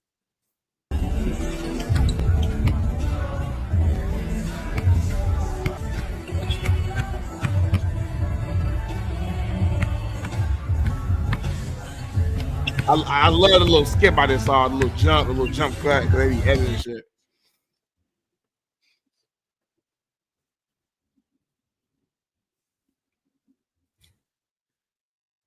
I'm not a part of this, Angel. I've been doing nothing but supporting you, and you've been hooping in real life. We're not worried about drills. Pay you what you owe us, man. We'll be back. Yeah, 22 and 13 the other night. So shout out to Andrew Reeves. I don't care about no practice fucking highlight. Just like it's like I trying to show us practice stats of people, Shador and everybody else. It's practice, it's warm-ups. That means nothing. Show me the games, homie. 22 and 13. She's hooping right now. That's the fact of the matter. I'm not gonna let you bash Andrew Reeves no more. Stop bashing women. Stop bashing women in sports. Let them play their sport. Leave them alone. If you don't like it, cool. Don't talk about it. It's that simple. I don't talk fucking table tennis on this show. I don't talk fucking soccer on this show. It's certain shit that I don't know or I don't like. I don't talk about it. So that's what it is. What, Jason? You practice what you preach. She does exactly what she's practicing in the game. So does Caleb Williams, right? To your point. I mean, you practice what you preach, dog. That's exactly what she does in the game, right? Okay, so what Shador is doing matters. 6 touchdowns, no picks, high completion percentage, all that matters then, right? Can we do a Shador thumbnail tomorrow? Stay on track, homie. Exactly. Shador Cook you at the end of the show. Shador Cook you at the end of the show with your own shit, with your own ingredients, homie, with your own Lowry's. Just cooked you. I cooked you so bad today. You have it. It wasn't even a cooked show. We didn't debate today. I know, but you're lying. Shador quit on the Browns already. Can we talk about that tomorrow? Oh, my ear just started ringing on this side. Does that mean somebody's talking about you? There you go. There you go. Hey. Hands? So who is hands for the chat? They want to know, like, who is hands? Who are you referring to? Who's the nails? Like, who are you so intrigued by? I don't know. Okay. Big old fucking. Huh? Big what? Big motherfucker. Like, unbelievable. Like have a kid together, be fucking first round pick, guaranteed type shit. Like guaranteed 6'6" DN on the strong side. Yeah, but she already got it. 6'5", motherfucker, 250. You might fucking make Khalil Mack with hands. You might make the next TJ Watt with hands, homie. Bosa. What you mad about? Nah, I'll tell you privately. We'll be back tomorrow. Talk that talk Tuesday. You get in trouble, homie. Steve Kim joins us, and we got loaded the show all week long. We got Michael Lombardi joining us. We got AJ McCarron joining us this week. We got a bunch of special guests joining us. Then Friday we're off for 2, so make sure you pound that like every single day. You got us 1,000 likes today, man. Much love to you. Oh, we did? I think so. We're close. Oh, that's hard. And keep breaking the algorithm, man. We're not even in season yet, and we're near 2,000 live every day. Appreciate all you guys. Seriously. Like I said, Patreon, come over there and become a member. We're going to give a lot of shit away for that behind-the-scenes shit that I'm going to post today. You see his little titties and ass. And then we got to block their face out or whatever, so I don't get. You got to be careful because you don't want your other, you know what I mean? Oh, I ain't worried about that. I can cook, I can clean, I can do all this. I can, you know what I mean? So I'm trying to, you know. Per capita, This is the biggest show on planet Earth. Somebody did an actual breakdown of the stat. That's true. Yeah, somebody did a breakdown crazy, like per capita versus real subscribers. All of our subscribers are organic. Real likes, all organic. Real comments, all organic. Per capita, we're the biggest show cracking. Real quick, like before we jump off, can you tell them specifically though, like what show he said we were better than, just we are bigger than? McAfee. I said the money ain't the same, motherfucker. No, so no, we're not. Right. I'll give on that. That shit sound good, motherfucker. We ain't making $1 million per episode. I mean, so I don't know what you're talking about. Shout out to McAfee though. Per capita though is BPS. Right. I say BPS. I say per capita for anything. If you round it up, like yeah, if I can say per capita versus for anything. So you say per capita, I say brass tacks for everything now. Best recruiting area in the world is South Carolina. Per capita, small play, South Carolina. Best talent in the country. Best food per capita. Per capita, Long Beach. Per capita, bitches, Scottsdale. Like per capita, yeah. So per capita, you could use like all of that. Bailey, can you throw the Patreon link in there in the chat? People are asking for the Patreon link. Go over there, subscribe right now to the After Hours. And make sure you subscribe to that today. And it's right there. Going over there right now. Bam. That picture hard on me on the dead homies. I did. I worked hard on that shit all day, homie. Everybody's laughing at our video I posted. They like our video I posted of you on the grill. And I said dead homies. And they laughing. Some people thought you said the N-word. I said, no, he didn't. I said he was talking fast and y'all hearing what you want to hear. I said, JB, don't fucking say that. He did not say that. Said what? They thought you said the N-word. Never said it in my life. Yeah. I've been around my whole life. Oh, JB can say it. I don't believe in that shit. Never have. So I think if a white dude says the word, he is a fake fuck. And I'm standing on that. I've been saying that for a long, long, long time. I ain't no follower, homie. I'm a leader, and that shit is fake. That's why I don't shut up, homie. Stop. And you the problem. I don't like when our people tell the white people that they can say it. No. Shout out to G Jones. And we don't need to be saying it all the time either. It sounds ignorant. We say it all the time too. But thank you. I'm being real with that too. Like, learn how to talk without saying it. Now, do I say it sometimes? Yes. Again, I'm not gonna sit here and lie, but I'm saying like it shouldn't be just every fucking sentence you got to say it all the time. And stop saying, "Oh, he the cool white boy, so he can say it." I hate shit like that. And I hate when we say, "Oh, he more black than so and so." No, he's not. He's white. I'm black. You're Asian, you're Mexican, you're what you are. Just because I act a certain way don't make me more black. Stop putting us in a box. We got a real problem with, like, I got Mexican homies that have a real problem. The Mexican homies now, the youngsters say it all day long. They think they're black now. Like, everybody want to be black, man. It's a real thing. It's a real thing. And I'm gonna be honest. Until shit hit the fan. Yeah. And I'm gonna be honest. So you agree with me though about the Gilly going at Cam Newton every other word then saying it. That was a nasty look. It looked horrible. It just I'm used to Gilly. So yeah, I'm like, but that's why Cam called it out. Like, dog, can you use another word? Yeah, I respect it. Fuck it. Call Cam. Cam, get on them all. Fuck it. Let me call Cam and see if we'll hop on this. Cam on them all. We might have Cam on him. We might have PP on him. Oh man, wait for that. I can't wait for that. Shit. What WPS BPS makes sense now. Right. Oh, if we get we gotta do that same too. Oh, there ain't no question. That's ain't no fucking question. Let's see if how about you stole our shit, motherfucker? I was here to say, yeah. I'm G14 classified. We ain't got to steal nothing from you. You know he gonna start shit.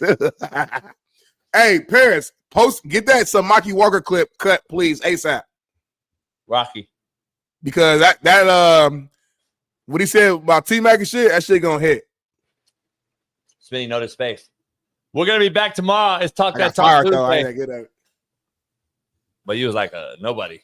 Yeah, I got fired. Like, respectfully, you were a nobody around a bunch of somebodies in that space. But you're a somebody overall. Right. So, see? Because that space wasn't your space to jump off with. Right. You created that space to be in that space.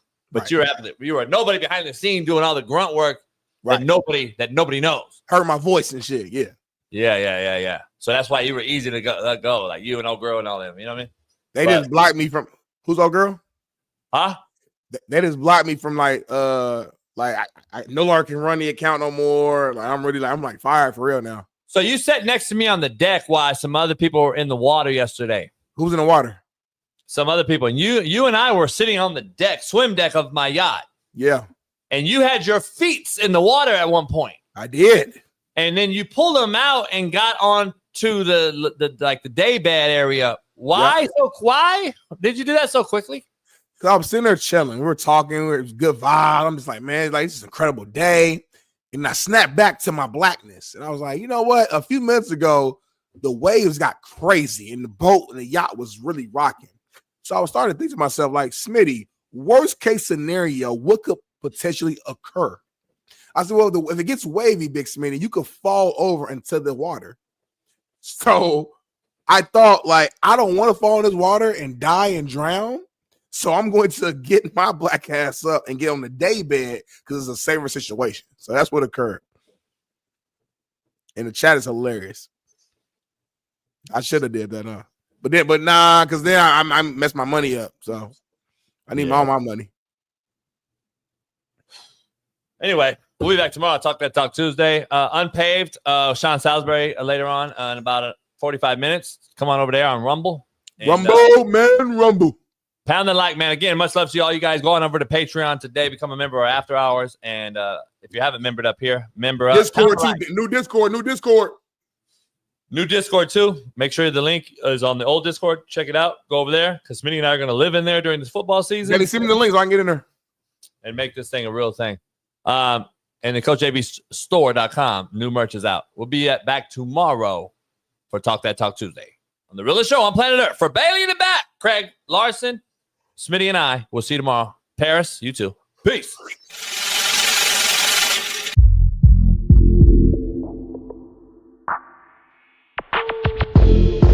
This the real JB. You better find it real quick.